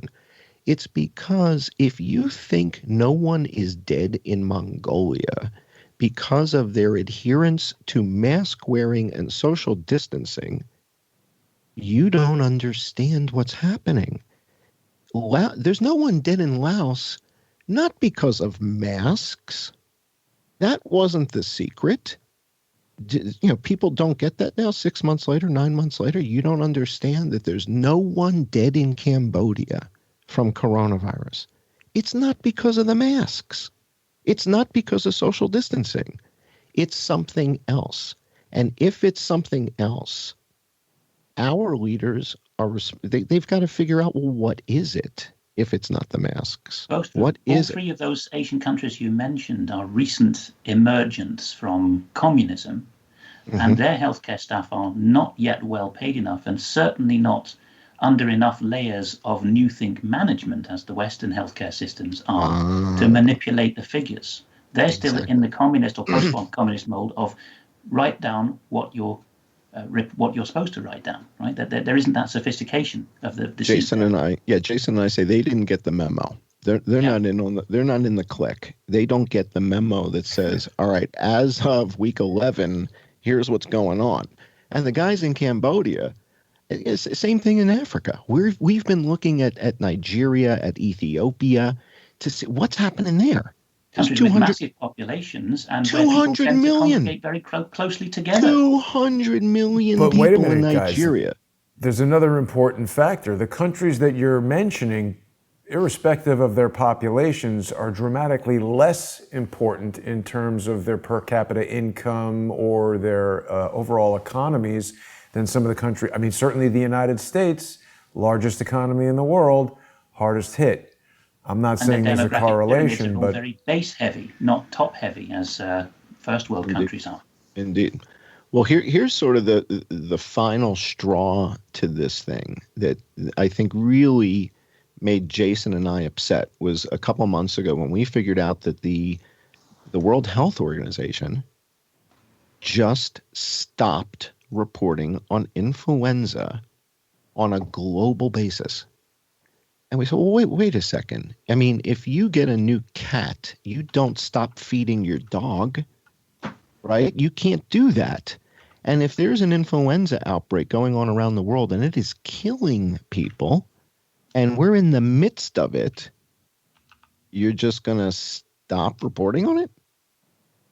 How do you explain that, Dr. Tedros? So let's go to the next slide, Jason. I want to just kind of bounce through these. This is, what's that, Italy? Italy was having an H1N1 outbreak, and miraculously by week 11, it was over. We go to the next country, and in France, they were having an H1N1 outbreak, and by week 11, miraculously, it ended. And you see how there's nothing since then. Nothing. Nothing. These are extremely dodgy graphs, to use a bit more British vernacular. Indeed. And very, very dodgy is quite polite. This is the United Kingdom and Northern Ireland, and you were about to experience the binodal second hump when the call came in week 11. And Jason and I have been talking about week 11. Week 11 is when the call went out, but not to Cambodia, not to Laos, not to Burma. They didn't get the call. But the World Health Organization completely stopped reporting on influenza. This is the Netherlands where you are. Go back to the Netherlands. So What? How does it just go from sky high to gone in 2 weeks, 3 weeks? I'm How did stunned that? by that. I right here in the Netherlands, pretty much in the heart of society, geographically in the middle of the country, lots of contacts, different walks of life, lots of medics talking to me. I didn't have a clue from media or general personal contacts that there was such a wave of influenza in the country. And the how Netherlands likes to think it has remarkable the it best just healthcare system in the world look at how and it the most stopped. transparent. And what the hell's happened to it? Remarkable. I mean, you guys just shut it down like you had a flamethrower, like you just and it stopped. Incredible. Let's go to Lithuania. In the midst of an H1N1 outbreak in Lithuania, which is not far from you, right? It's a little bit east of you. It's tied into us by the EU. We have a lot of Lithuanians here as guest workers, so there's lots of mixing of populations. Yeah, I mean, border-wise, Netherlands and Lithuania, I mean, there's no border controls. You're a citizen of one, you can travel to the other. Yeah, and they're right near each other. But you're in the midst of an H1N1 outbreak in Lithuania, and then no more Moreover, reporting. they're in the same climatic and demographic zone of Europe, so you would expect very similar population behavior. Now, Turkey has about the same population as Germany, about 85 million, give or take. They're in that 85, 90 million range. Turkey was in the midst of an H1N1 outbreak, and World Health Organization... They gave up week 6 to destroy Libya. Week 5. Yeah, week 5 was it. So that's the first week in February. The WHO had already stopped collecting data on influenza that if it's an outbreak of H1N1, if this is a Spanish flu outbreak, it killed 50 million, 100 million people 100 years ago when the population was a fraction of what it is now. These are some of the projections that I found looking around, and it's remarkable. I mean, to me, this is fake news. When I see a projection like this showing here's where we think is going to happen if you don't wear masks, and if you do wear masks, and if you stay socially distant, how any of this is based on anything other than the fact that only 5 people died in the UK yesterday. This is nonsense. This is an example of what you guys were talking about. This is how you condition the public using fake information. This is just remarkable to me. We'll go to the next slide. There's a couple examples of this. It's very effective as well because human beings are quite prone to it. With a background in structural engineering and technical matters, I'm only too painfully aware of where this can go wrong. There was a mathematician called Alfred North Whitehead who coined a phrase for it. He called it the fallacy of misplaced concreteness, which he defined as the error of confusing a model with the reality it's purporting to describe. I was thinking of something very similar, again from the Scottish Enlightenment, actually, or from that mode of thinking, which is you used to know until very recently, certainly in a Scottish university training, and particularly for medicine, but for other subjects as well, that in order to conclude that X had caused Y, you didn't need just to have sufficient proof that X had caused Y, but you also needed to be able to demonstrate that X had necessarily caused Y. Mm-hmm. And that's the foundation of Enlightenment logical thinking. But it's perhaps no surprise that that's gone by the board. This is, after all, the week when the David Hume Tower at Edinburgh University has been renamed. Oh, boy. Don't tell me it's George Floyd Tower. Well, you're not far away. The reason it's been renamed is because our 17th century philosopher, 18th century philosopher said some things about other races that are no longer deemed acceptable. Oh, okay. So back in the 1600s, and we're going to resolve that now. Good. This is a good time for that. All right, let's go to the next slide, Jason. We'll wrap it up in just another couple slides. So yeah, these projections, this is like you said, David, it's very effective. This is how they scare the hell out of the public. It looks real official, looks great, but that's not what's happening, right? I've been around data for 35 years and sophisticated systems, and this is not the future, folks. These projections, this is just absolute fallacy. And it's criminal. Like you said, the suicide rates are up. People are killing themselves. People have lost their jobs. They can't pay for their houses.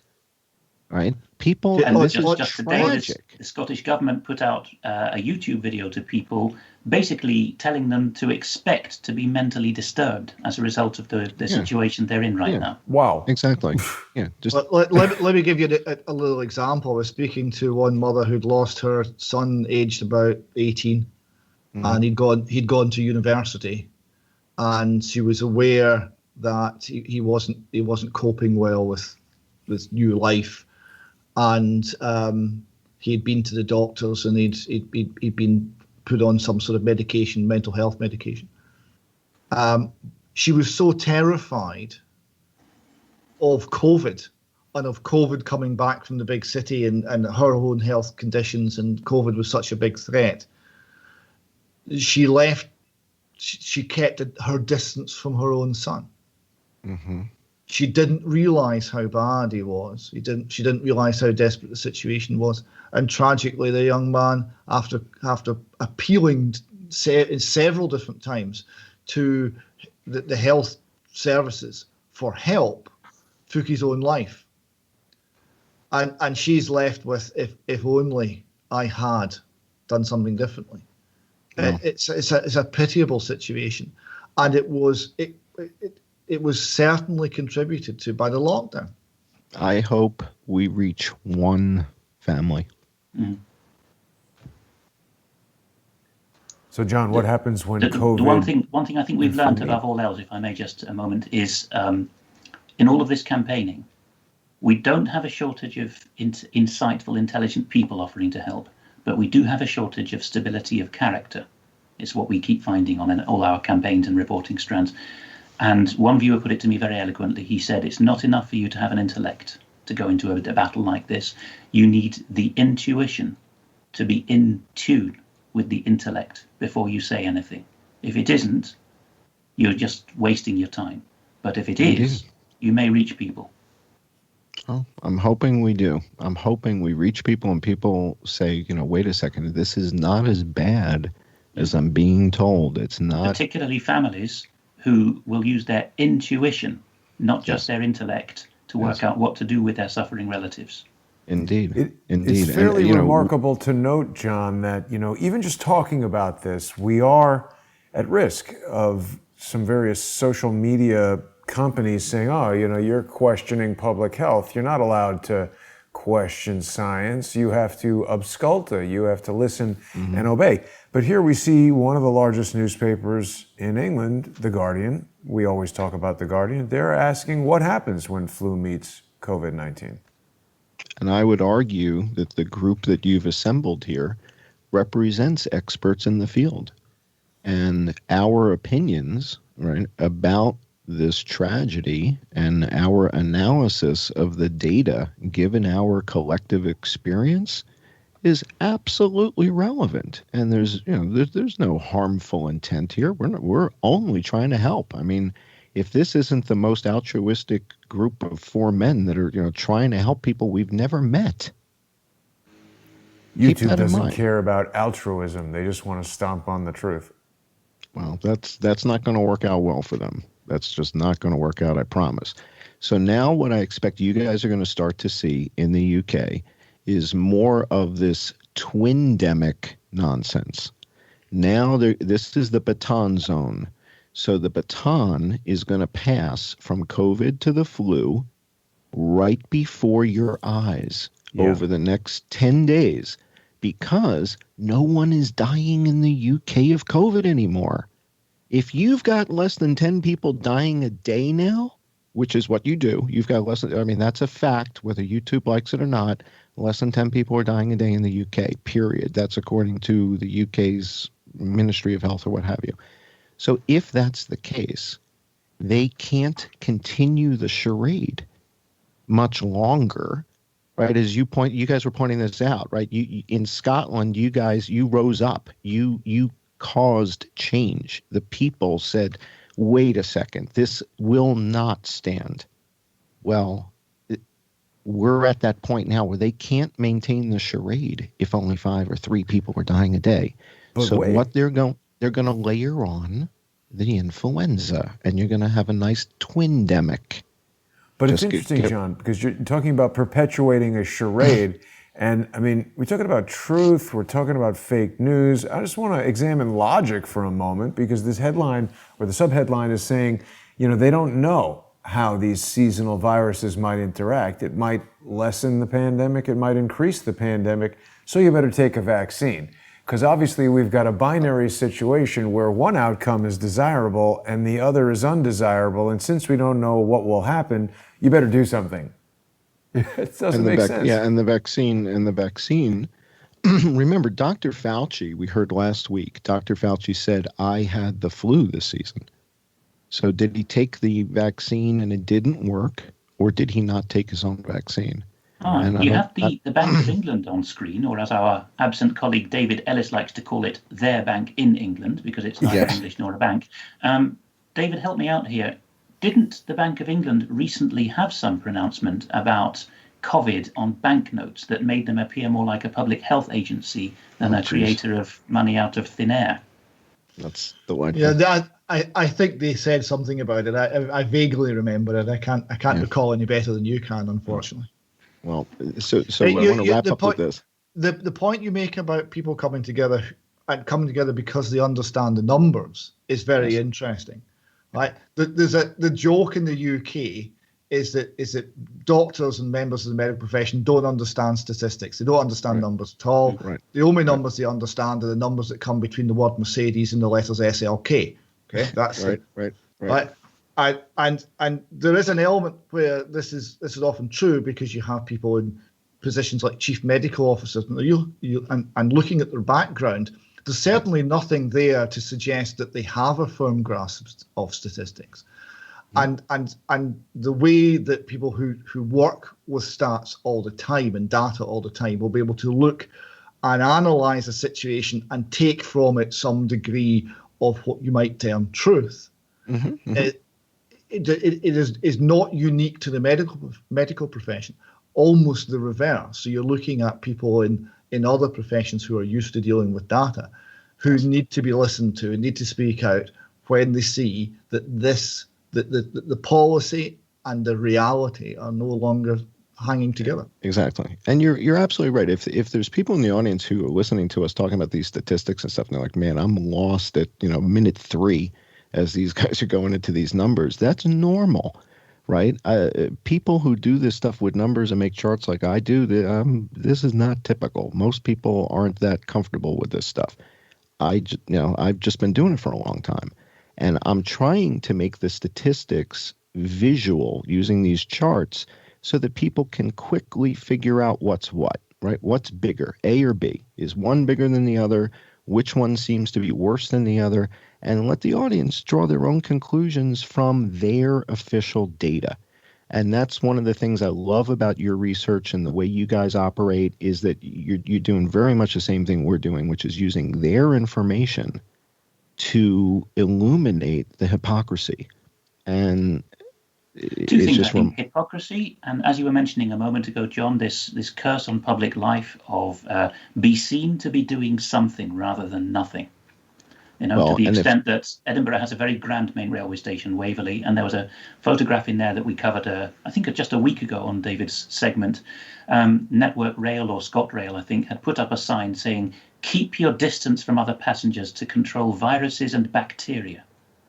People have written to, I think it was ScotRail, wasn't it, to say, which bacteria did you have in mind here?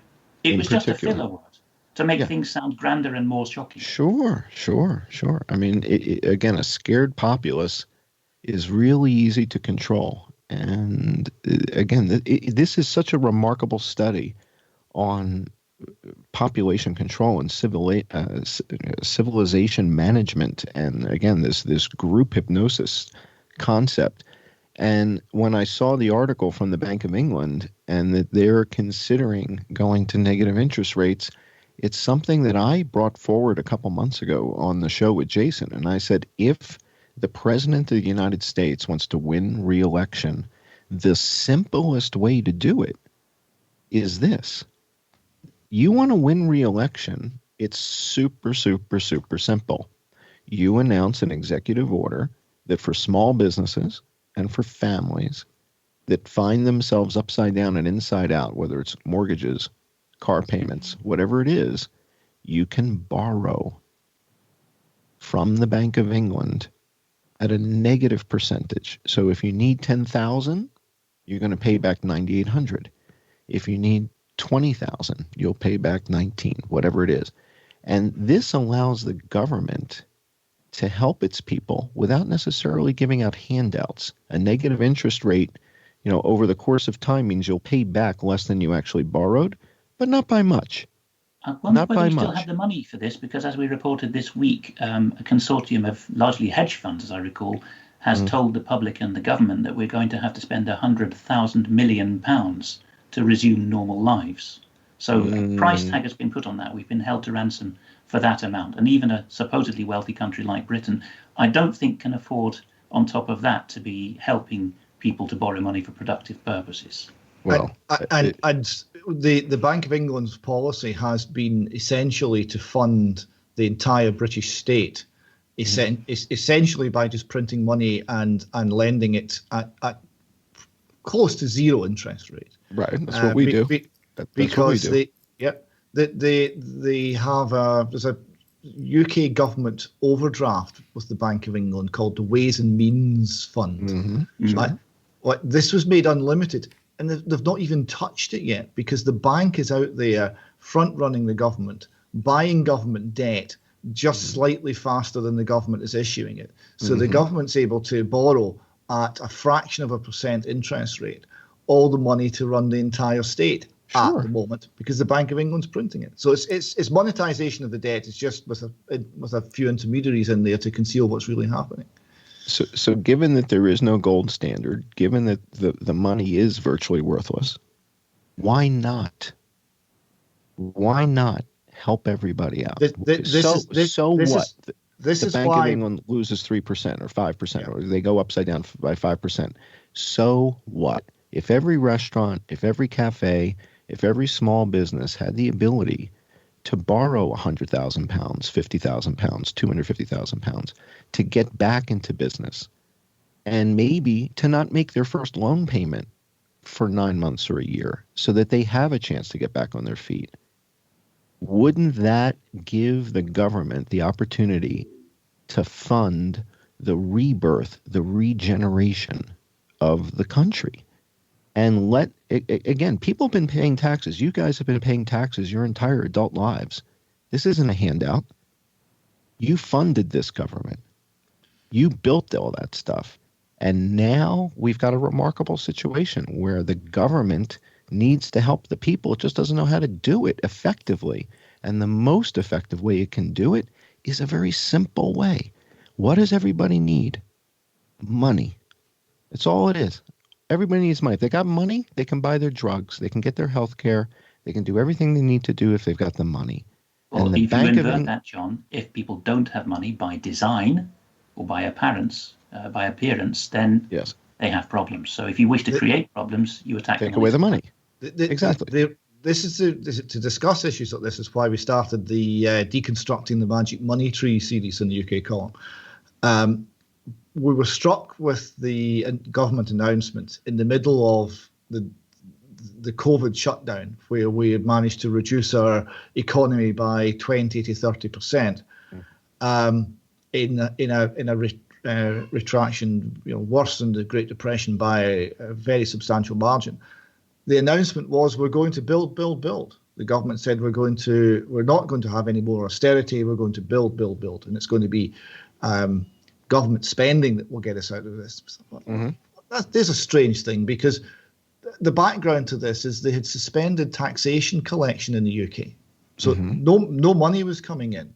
Right.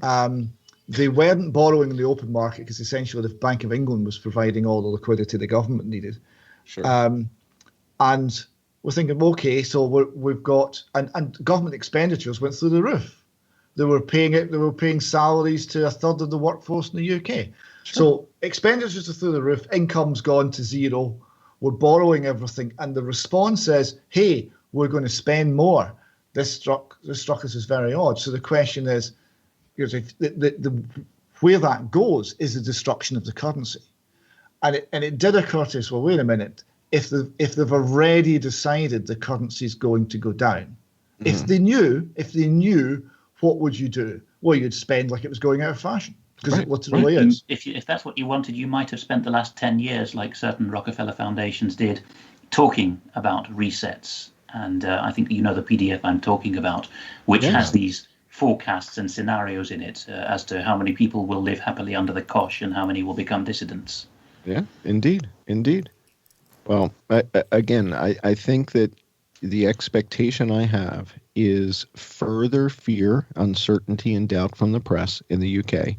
They're going to layer the influenza outbreak on top of you literally this week. Like you're going to, I mean, literally it's going to happen as we're going to hang up on this call, and within hours, you guys are going to start to see influenza. You're going to be like, this is bizarre. And it's because nobody's dying of COVID anymore in the UK. Or when I say nobody, less than 10 a day, right? To me, that's below statistical significance at this point. If we've got less than 10 a day, you're out. You guys cleared it. You're done. In a population of supposedly 65 million, more like 75 in practice. Exactly. And so, again, just to wrap this up, I believe if your leadership wants to help the common man, if they want to help the families, if they want to help small businesses, the guy who owns the pub, the guy, the small publishers, the dressmakers, these people need to get back in business. But do they want to help those businesses, though, John? Well, has a decision been taken that small businesses are unsustainable? I mean, some of the reporting we've done from civil service insiders anonymously has said that there have been people rubbing their hands in the corridors of government in London, no doubt in other countries as well, saying, whoopee, the half of the economy we don't want to see survive can now be shut down much more easily. Well, if that's the case, then we're shining a light on them at the same time, and it will become obvious, right? So, again, this comes back to something that Edward Snowden said the other day about censorship on YouTube.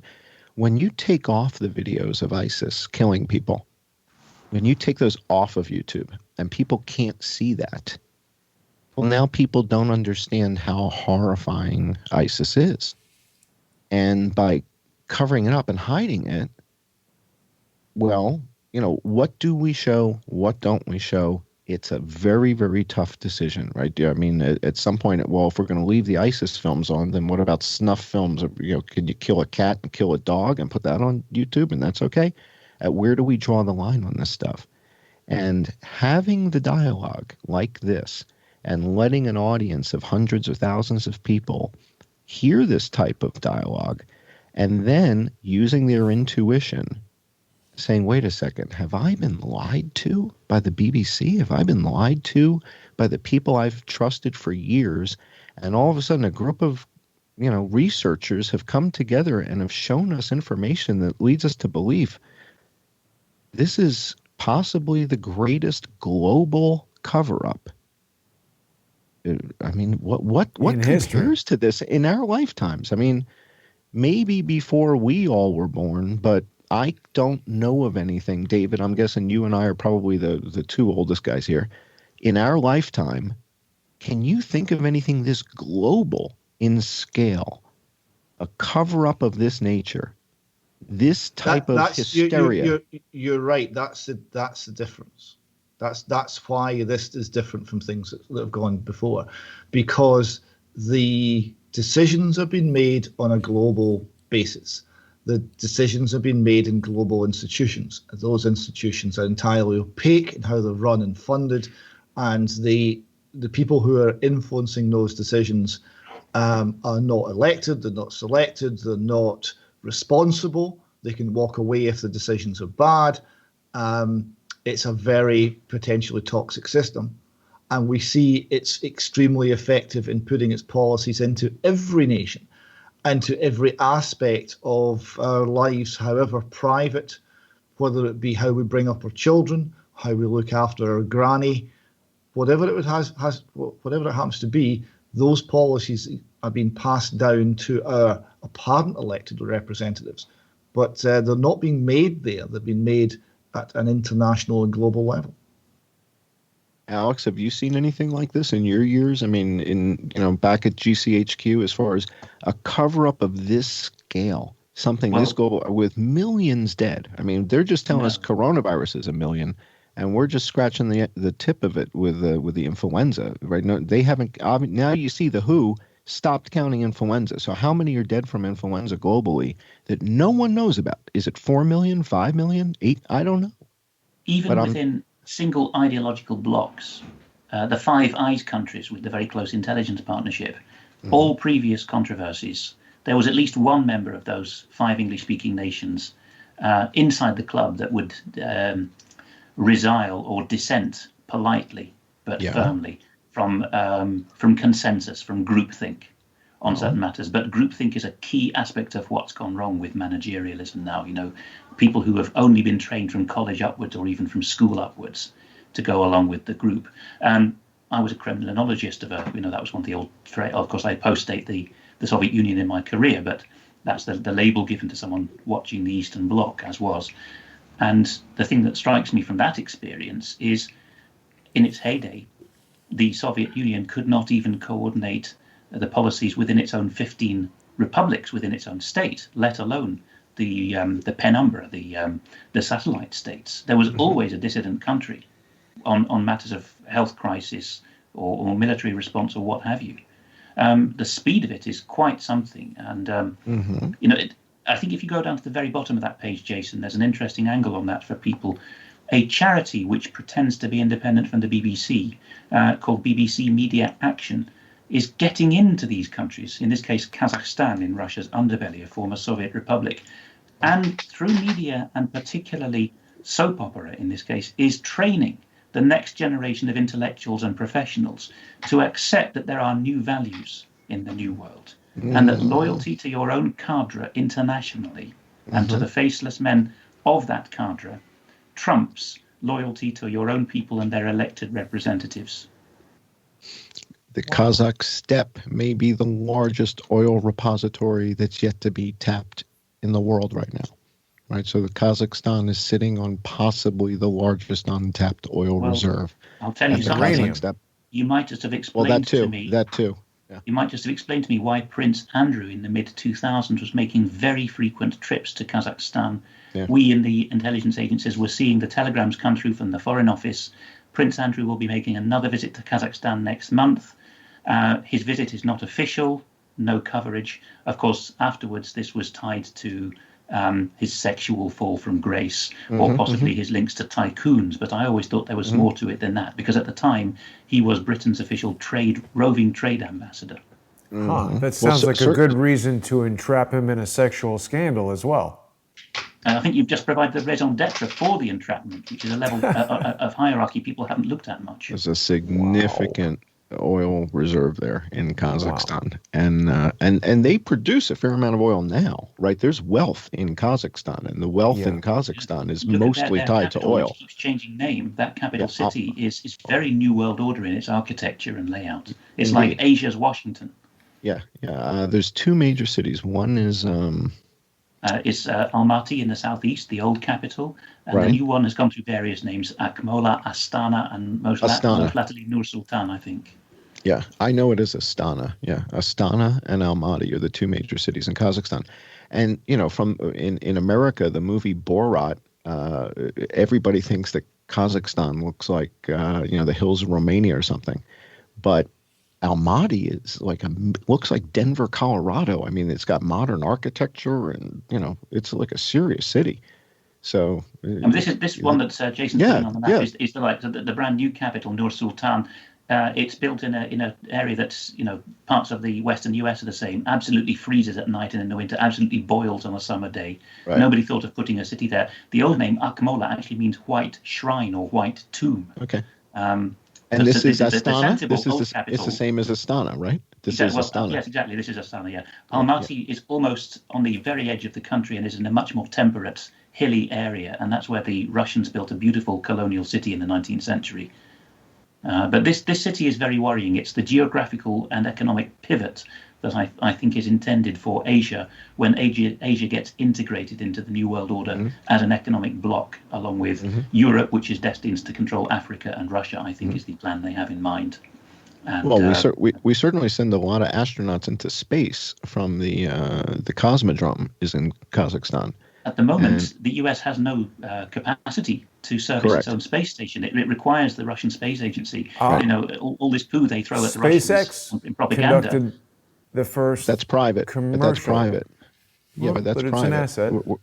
That can be used. The government of the United States, NASA, doesn't have an ability to get to the space station. We can't get our guys up there. We literally send them to Kazakhstan and launch them from Kazakhstan. Maybe you should ask your famously wonky German allies whether they have an undeclared launch capacity using unconventional means, because one of the things Gorbachev blew the whistle on in one of his fits of pique is that the Germans off the state in the Congo, actually, through corporate channels, had got a space, a territory that was doing space research. So they have launch capability from the Congo. From the Congo. Well, they did the research there. It's very equatorial, which of course is useful for launch. Nobody controlled it. Yeah. Gentlemen, this conversation has been absolutely fascinating, and I think we're going to need to invite David and Alex back again, but we are definitely out of time. Sorry to cut things short here, but I want to make sure that our viewers know they can get news daily from UK Column by visiting ukcolumn.org. And you can also check out the various YouTube channels, including Northern Exposure. You can see it right there. People can follow Alex on his YouTube channel. And of course, the John E. Hoover YouTube channel. You're going to see simulcasts of our YouTube videos there, as well as John's amazing research. Gentlemen, I want to thank each of you for this really informative review of the information, and we're going to have to keep our eyes open for influenza data. Gentlemen, have an excellent evening wherever you are in the world. I'll speak with each of you soon, and thank you so much for joining us today. Thank you. Thank you, David. Thank you, Al. Really appreciate it. It's been a real pleasure. Thank you very much. Thank you, gentlemen. Likewise. And thanks everybody for watching. I want to remind people that they can see John Cullen Investigates every Friday on patreon.com/IamJohnCullen, subscribestar.com/IamJohnCullen. People can support Crowdsource the Truth by going to crowdsourcethetruth.com. Check out the Counter Lawfare Fund. We'll see everybody soon. Have a great weekend.